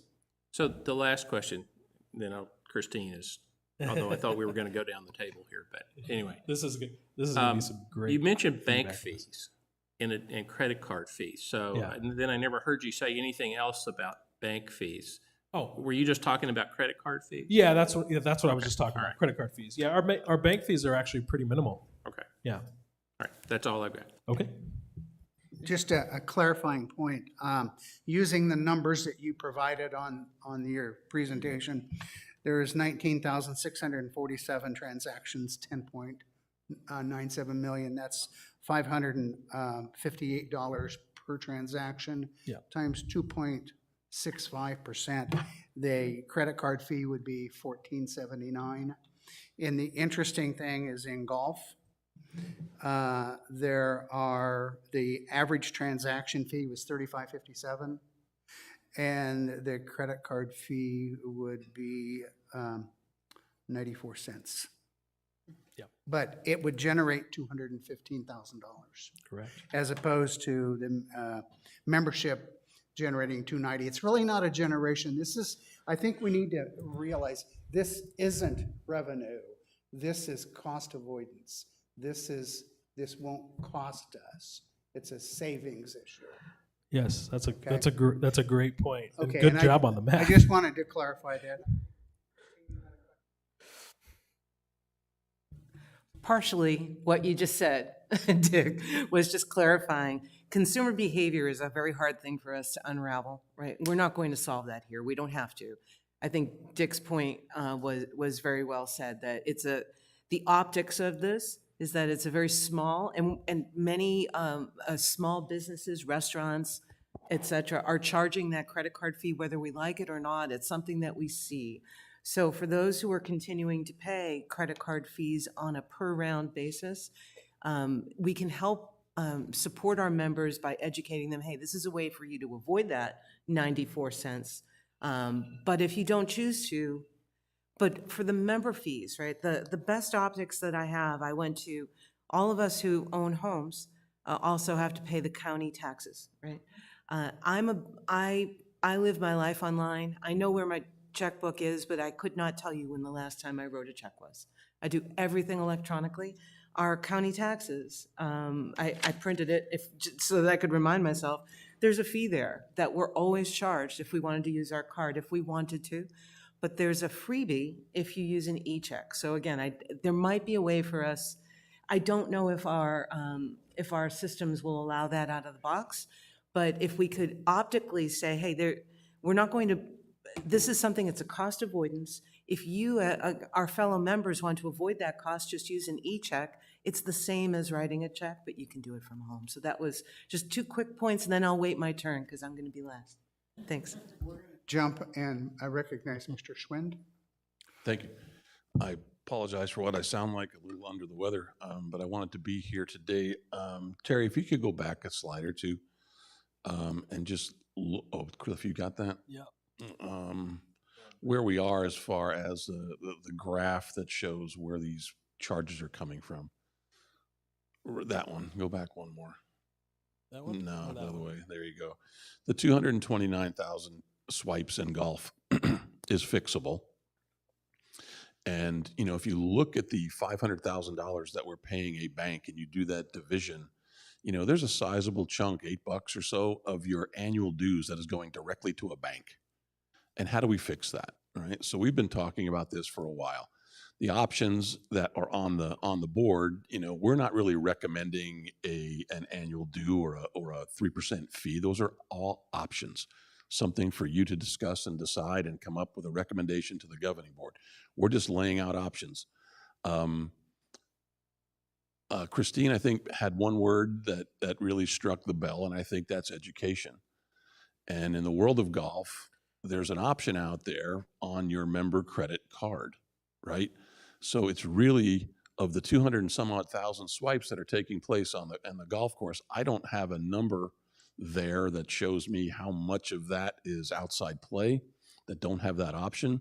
But if we're doing 15% of outside play, that's something we need to look at.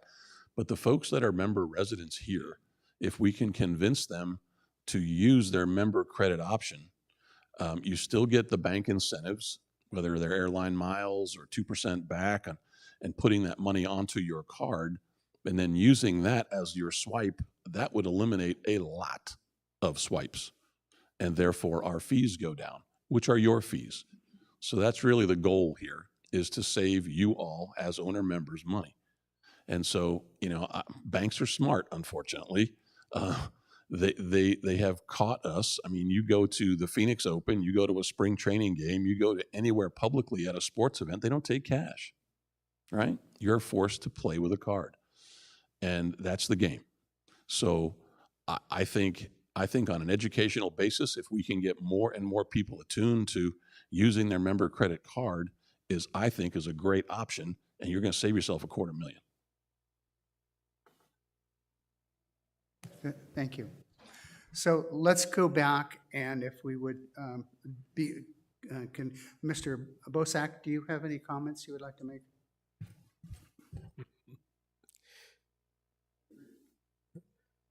You just referred to a slide number. There's no page numbers on these things. And when we have so many things to flip through, it would really be helpful if there were page numbers. I will on it. include those. I know you know that. Moving forward, yes. That's a far secondary from Frank's suggestion of thousands versus millions. It's just as valid. Yeah, just as valid.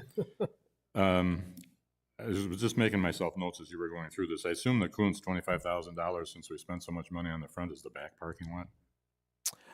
It's to I believe it's to reseal and stripe to make Hopefully. sure we extend the life of the pavement, Oh, okay, of the pavement that was installed. okay. Yes. 475 employees now. Do we know how many are residents versus non-residents, roughly? It's 80% of our part-time employees are residents, and I think it's like 20% of our full-time employees. You know, I have a whole labor presentation. That's okay. No, that's queued okay. up. Just it's for future conversation because Okay. there's something else that. The last time I asked this question, I was amazed at how small it was. What is the outstanding balance of the tournament winnings for the residents here that have those. My recollection at the time was it was only $250,000, and the point I was going to make It's was, roughly that number, but it's still, yeah, a lot of I that's, believe so, but I'll have to that's confirm. okay. Yeah. It's relative, but that just sits and sits and sits and sits, and it grows and it goes down. A lot of people use it to pay their rates or pay their fees. A lot of people use it to buy merchandise, but not enough. Our merchandise sales have always been deficient. I think they've added a whole bunch of new product, which is excellent. But still, beyond Grandview, what you see in the other courses is a tremendous opportunity for improving merchandise sales, and that remains, I think, $150,000 no-brainer. Your $4,400 target on the APF fee, 4,500 makes as much sense to me as 4,400, just a more round number. The annual dues increase, I know that we had talked to you about having kind of a different model available so that we could see what the impact on the overall reserve fund percentage was, depending on what the increase in dues was. The 4.13 kind of surprises me that you're that low. 5% last year, starting out and then winding up at 2.5%. Jerry rigged the last minute in May, which was really very frustrating to watch. But I think it would be helpful to look at those models to see if that gets it done. I mean, we're really in a bucket here. We got lots of increases we have no control over. I don't have any good feeling. I said this last year. I don't have a good feeling about doing 325,000 rounds of golf, and I don't think we're going to wind up doing that. A lot of it's the weather, but even with decent weather, we'd have been hard pressed to do that because our history has been well below that until the last 2 years. And then also the APF sales, 1,200 that would be a great number to achieve next year. But I don't have any sense that that's going to happen. You got a kind of a gift with the Behind the Fries development, and that's not coming back again. But we need to be extremely conservative in our planning, and I think you've done a very good job of starting that. But I think our job should be, I used to work for a guy that said, pennies and nickels are important. I want dollars. And he'd send us back time and time again to come up with numbers that kind of fit the bill. But I think I'm anxious to see the conversations and for us to have those conversations as we go forward, because there's so many things that we can touch, but many more with bigger dollars that we can't. And so we're going to be fighting for pennies and nickels.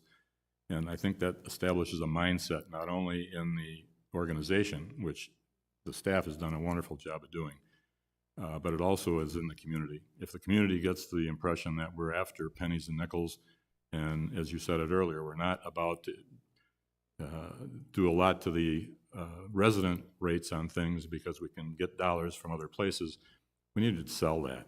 We know that people don't attend the public forums worth a darn. So there's got to be a real strong PR campaign on all the work that's been done and going to be done, so that when people look at what's happening, the world has been driven by COVID and inflation and supply chain for 2 years, and it makes everybody sick. We're not avoiding that. I mean, we have the same thing, and there isn't a business out there that hasn't taken the advantage and the opportunity to increase their prices. When's the last time you gone to a restaurant and saw prices that you saw 3 years ago? Doesn't happen. Everybody has increased their prices no matter what they're selling, whether it's light bulbs or food. And there's no reason in the world why we should be oblivious to that, because the rates of our fixed costs are going up much quicker than any kind of revenue generation we could have. Thank you. I guess I'm next. Susan Redmond? Thank you. Basically, I do want to say thank you, Cliff, and your staff for doing the great job you did on this budget, the first go-round. It shows a lot of thought and work went into developing the budget, and especially it's a balanced budget. Mike, I have two questions regarding it. One is, when all is said and done, I realize there are going to be changes as we go along, or maybe not.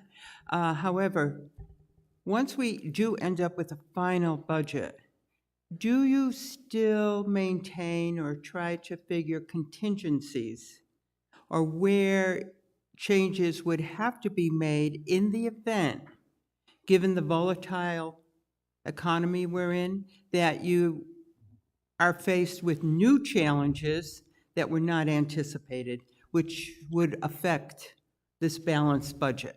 That's my first question. Okay. My answer to that would be, it all kind of lies in that projection that we do. So when we start the budget process, we've gone through 6 months of our operations.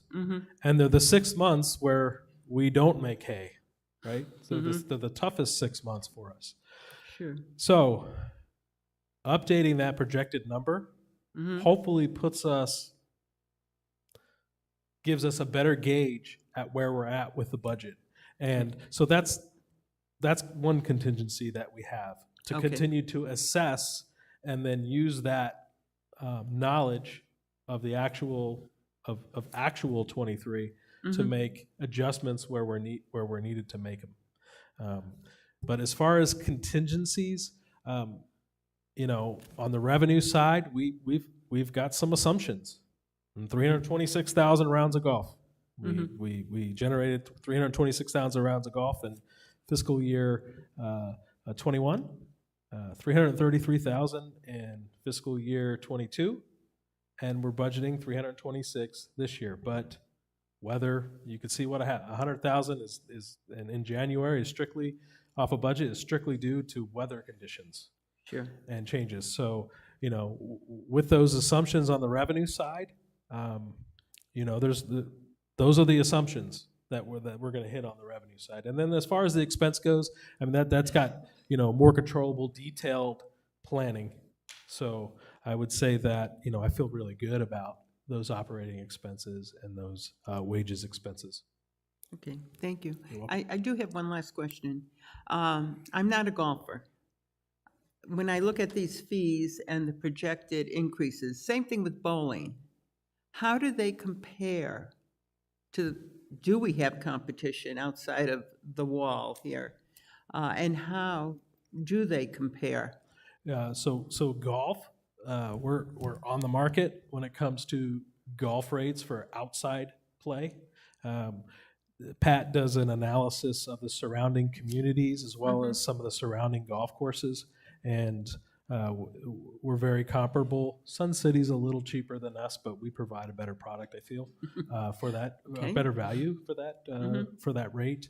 But yeah, we look at our rates on golf and bowling. Most of the bowling that takes place is age restricted. So we have other communities. So our rates really have to be competitive with Sun City when it comes to our bowling rates, and we're on the market for that. But if you compared us to a Bolero or one of these, you know, video game / bowling places, we're a lot cheaper, but that's not our target market, and that's not where our bowlers are coming from. Great. Thank you very much, Cliff. You're welcome. Mr. Hubal? Thank you. First of all, my comments on the operating budget is that it was extremely well presented, very understandable, comprehensive, and as already pointed out, it balanced very nicely, I think, between increases in user fees and member fees / subsidies that go into the events and the activities.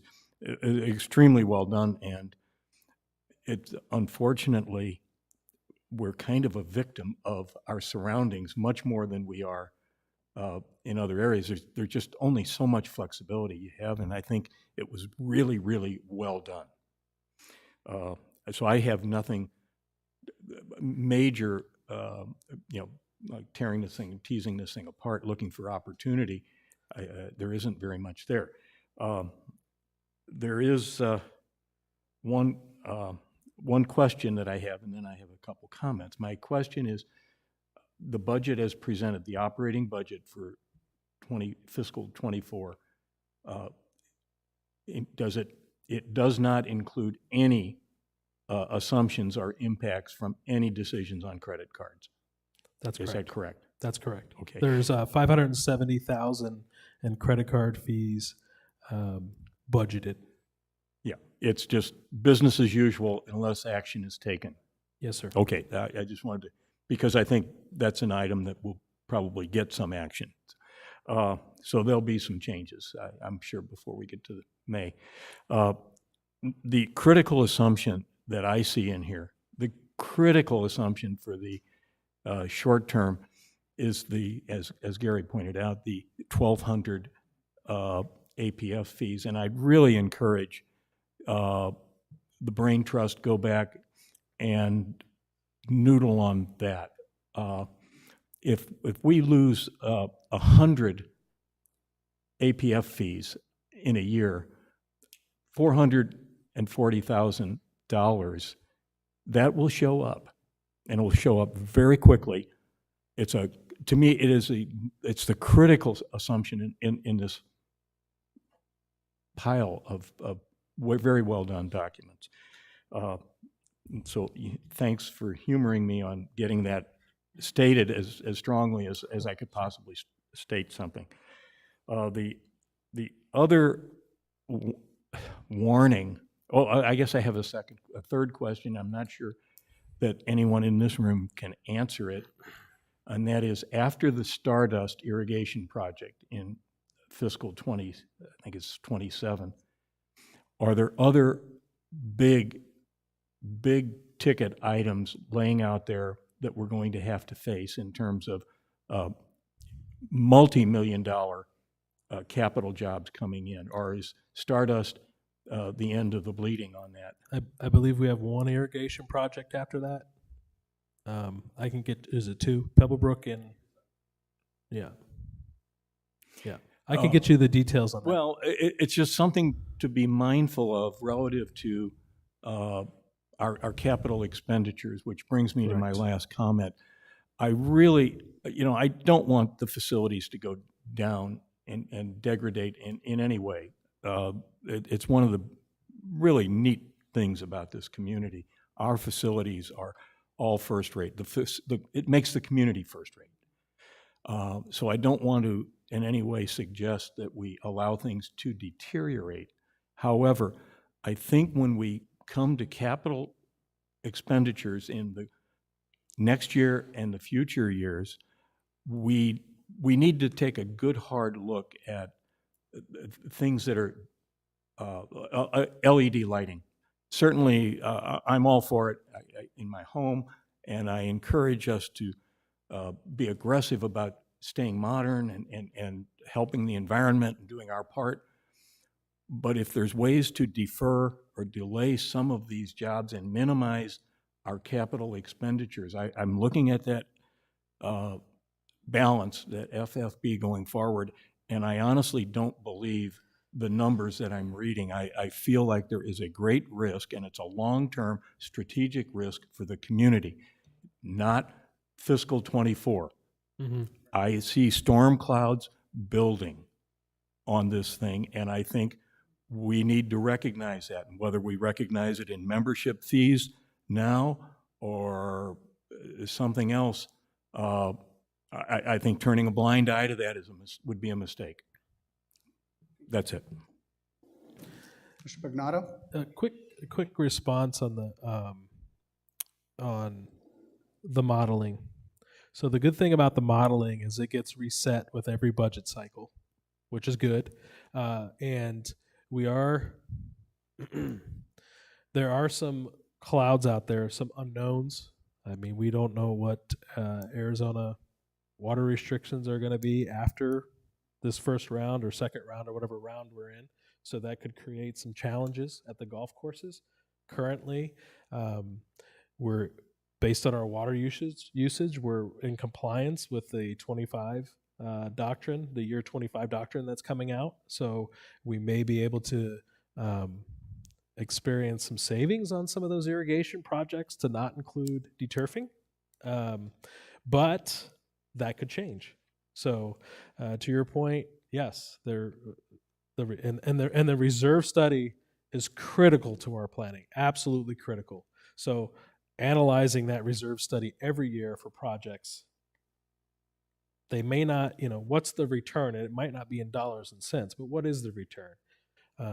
Unfortunately, what you get into is if you start not doing projects, all you're doing is delaying them. So, and then subjecting it to inflation. So it is a fine balance. And, the discussions and the time that we spend on that, Pete and Carl and Russ and the team, literally combing through these items is invaluable. But point taken. Mr. Magnato? Thank you, Dick. Cliff, did you want to get a beer? When? Sure. We don't mean now. Now. We don't mean to torture you, but no, it's all good. And yes, there's an enormous amount of information here, and I know you put an ungodly amount of hours into putting it together. There's something that I want to go through real quick that you said a few moments ago before I get into some of my questions. The topic of what it costs to play golf here in Sun City West versus the cost of golf to play, and I'm going to use Sun City because they're probably our closest competitor. So if a non-resident comes into Sun City West, wants to play 18 holes of golf on a regulation course at this time of year, they're going to pay a $61 greens fee. They're going to add to that an $18 cart fee, which is an outrageous sum of money and not even close to what other courses charge. So they're going to be into it for $61 plus 18 or a $79 round of golf plus tax. If a non-resident goes into Sun City, plays an 18-hole golf course right now, they're going to pay $50 for the round and only $12 for the cart, which is $62, or do the math, that's $17 cheaper.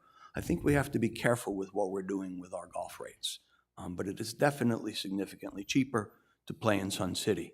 That being said, the conditions, sometimes they're lacking a little bit, but golf is not an inelastic demand. Golfers will eventually, if they think they're paying too much, look elsewhere, and if they have to, swallow their pride and maybe putt off some dirt once in a while. So keep that in mind. Okay, if we could go to the slide, full-time equivalent 10-year trend. Sure.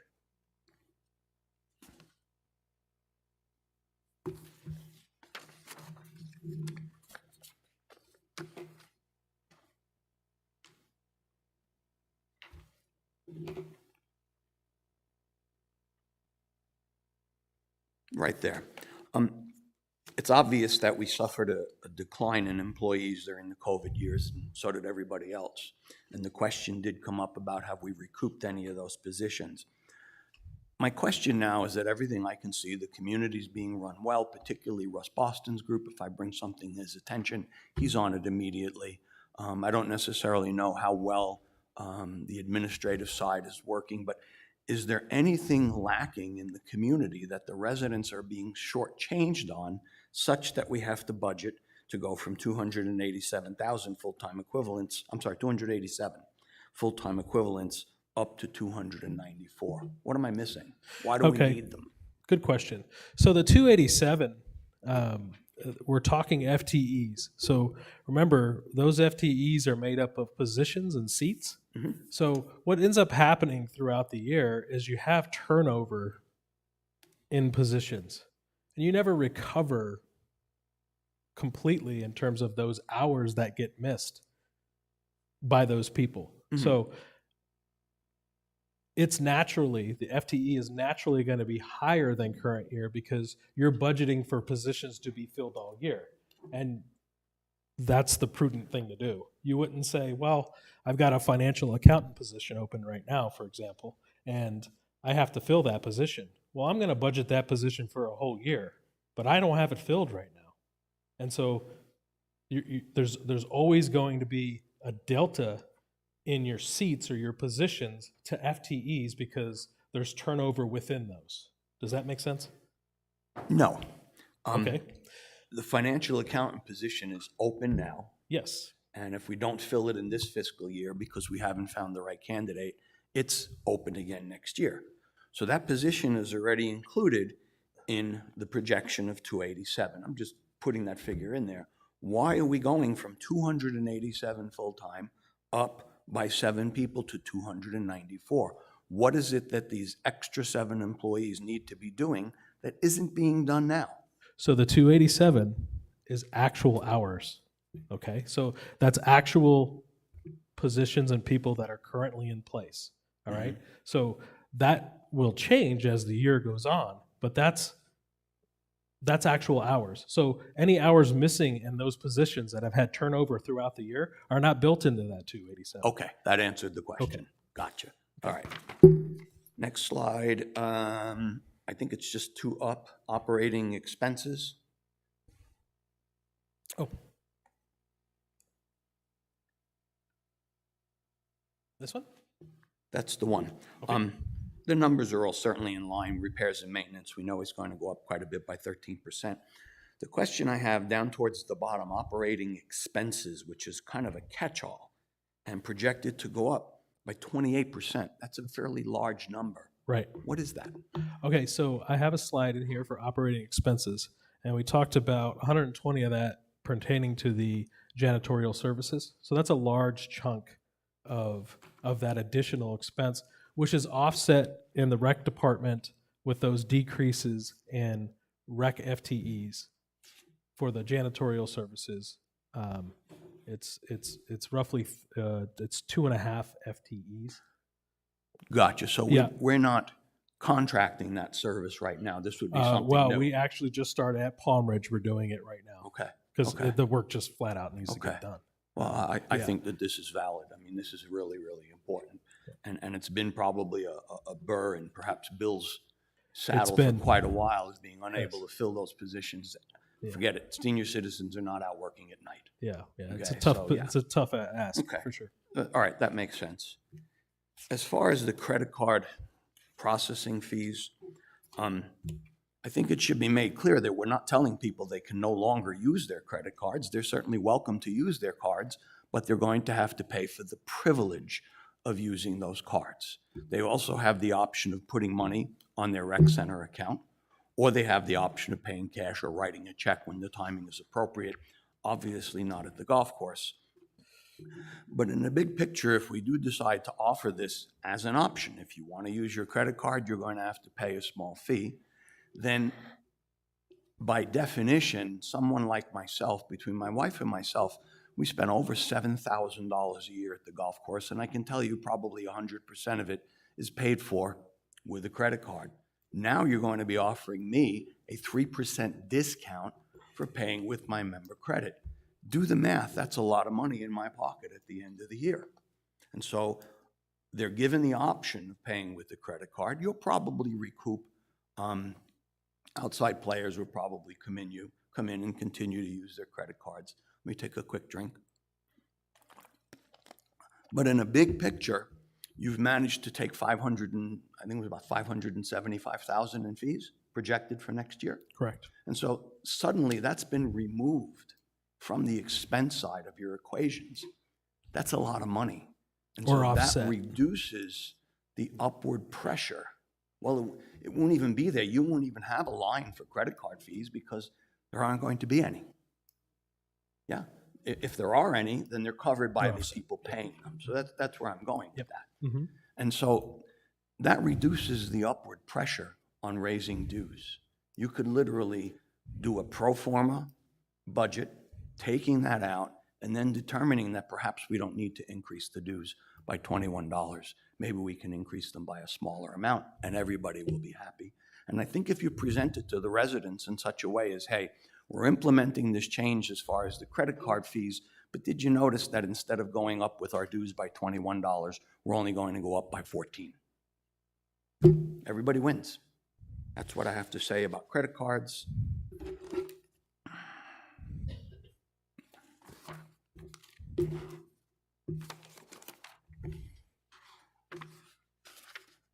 I'm done. Thank Okay. you. You're welcome. Thanks for the questions and comments. Ms. Novello?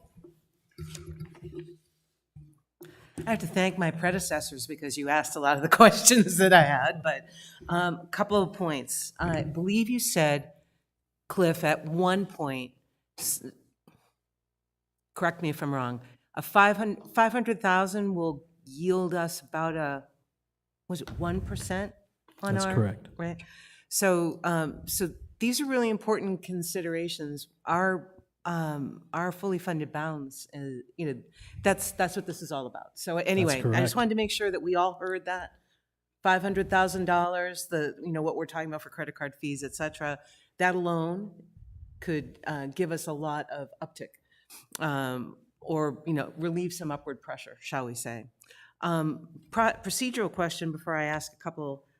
You mentioned that we have a few more opportunities to take passes at this budget, but I don't see that in the timeline, so I don't know if that's you'll take care of that. All right. Let's see.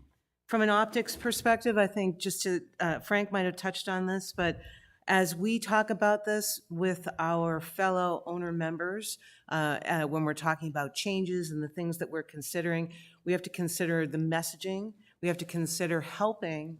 We all need to pitch in and help our members understand what's at stake here. So let's see. Going back to the janitorial, you were touching on this with Mr. Bagnato a moment ago, the $186,000, the subcontracting question. Were any of those options, was that built in to this budget? That was, I'm not really clear about what are we assuming, or is that a decision that we need to make as a? No, it's an operating decision, but the cost for those janitorials is built into the budget.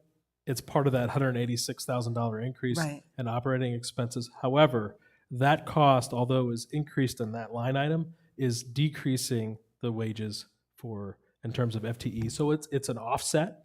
It's not just wages, it's also the cost Okay. of, you know, you can add 15% plus the cost to hire and train. So this is one of the operational concerns and decisions that the team will be making. You're looking at this as an opportunity to, again, offset some of these. This is something we're doing operationally. We're building into the budget. Oh, you are? That was Yes. the question. All That's right. correct. Excellent. Thank And you. I wanted to point that out because it is increasing that line item, to Mr. Bagnato's point, significantly. However, it's being offset. But another large part of that is our service contracts that we have with our, our operating systems that we operate off of, which flat out we don't have a lot of flexibility there, Excellent. on that. I think it's really important that we continue to look at ways to maximize the value to the owner members. So these are important. When Mr. Bagnato was just going through all the, competitive analysis on golf, I don't have the, and I didn't have the time to do all the analysis. I assume it's not anywhere near as large a revenue number, but it's still optically important for things like our sports pavilion, that those cost increases and special events and so forth, those cost increases, are we looking at, is operational staff looking at evaluating, are we still on a par with our competitors, if you will? Yes, we are. And we are looking at that. That's an integral part of when we look at those rates, is to make sure that we're providing that value. And also, if we're shopping those to outside non-member, that we're on the market for that. So, yes. Okay. Yes. See if I had any others. And I'll make while you're going through there, if you don't mind, I'll make another comment on that $500,000. So what could also be $500,000 is, not increasing the member dues by $4 in 5 years. That's $500,000. So that $4 impact per year, after the first year, I see what you mean. generates $125,000 roughly, and that's a $500,000 impact to your reserve fund, decreasing in 5 years, decreasing that by 1%. That's right. So We have to consider that figure yes, as that's we part go of it forward. too. So that gets built into the modeling and then decreases that FFB, and it will continue for every year, $4 until infinity. So just something to keep in mind as well when we're looking at the modeling, we're looking at the decisions that we're making on dues. We just have to consider that as well. And one final point, when I was speaking about Mr. Miller's questions around the credit card processing fees as we evaluate. Do we know, Cliff, and again, I don't mean to grill you on this stuff you're doing, you have a No, lot it's of all- knowledge, no. right? But do we know if our point of sale software, whatever we're using, will that allow us for things like member fees to take an e-check type of transfer, or is that Yes, it will? yes. Excellent. There's some glitches that have to get worked out with that, but That wouldn't be yes, a major yes. change. And when we at the next presentation, there's a couple of takeaways that I have. One is we're going to talk about APFs. We're really going to drill into that. Okay. We're going to drill into credit card fees and some detail around that, and that will be one of the things. Excellent. What are our limitations with our operating system, and do we have the flexibility to be able to do those certain things? And Terry and I are she's writing it. See how good she is. We'll take that back and have that information. Excellent. One last thing before I turn it back to you, Mr. Rhodes. I just wanted to note, and this is a compliment again to the team. Not only are you taking all these questions and considering all our feedback, which we always appreciate, but sort of again transparent, or you wouldn't really know if you're not on the Budget and Finance Committee. But this staff has been working on this around the clock and over the holiday weekend. So we appreciate that. I mean, it was hard to keep up with you, but hats off to you and the team. We do appreciate the diligence and the fact that you're working really hard. Thank you. Thank you. Okay, we're going to have one more question from Mr. Bagnato and one more question from Mr. Bosak, and then I'd like to make some final comments before we close this part of it out. This is more of a commentary than anything else. I know that there are golf rate increases being proposed, and I think there was going to be a dollar a round for resident golf rates for the prime time season. I think that needs to be done away with, and I may be the only person in the community who went ahead and prepared an analysis of the golf rates that people paying in the current fiscal year versus what they were in the last fiscal year. So my wife and I both hold Kachina cards, which we pay dearly for the privilege, but we get a discount on our rate. Our rates went up depending on whether it's regulation course or executive course and what time of year, but anywhere from 9.1% to as much as 16.7% year over year in 1 year. That's a phenomenal increase. It may be only $2 or $3 here and there, but still we're talking about a 16.7% increase. The amount that outside play went up from the prior fiscal year to the current fiscal year, it's shocking. I mean, outside play will now pay 18.8% more this year than they did last year. And that includes the sales tax that they have to pay, which was kind of I'm going to use the word sneaky, a sneaky way of slapping them with another 6.3% increase. The question is, why are outside players that are not playing with a guest subject to sales tax, but everyone else isn't? That would be a question for the Arizona Department of Revenue.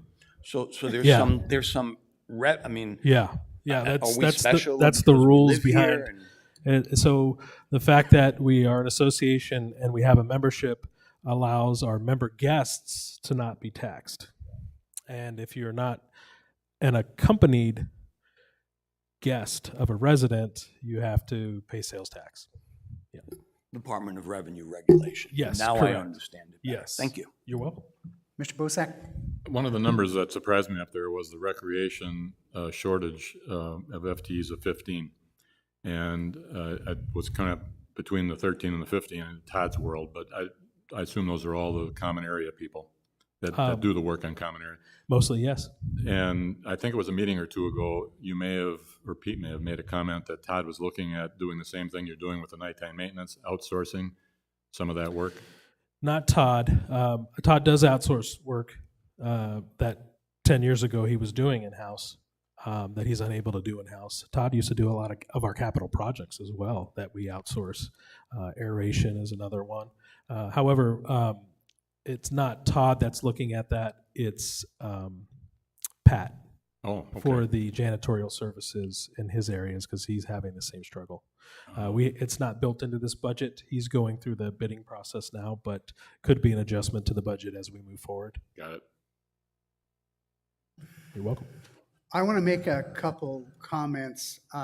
For the benefit of the committee, we are going to be spending a great deal of time in next meeting and perhaps the meeting after that into discussing the issues that we have here. So just as a matter of information, there's probably going to be two things on the Budget and Finance Committee agenda, one of which is we're going to have Riley come in, and he's going to talk with us about some CC&R issues. But the bulk of our time is going to be spent on identifying the issues that we have come up with and we've discussed in this forum right now. So, what what I would ask you to do, frame your questions, study the budget, study the issues, and clearly there's the whole APF issue, and I've already talked with you about that, Cliff, is of concern. You know, $440,000 if you're going to miss it by 100. We're doing 112 this year. We did 1,600 last year, and that was probably because of the construction.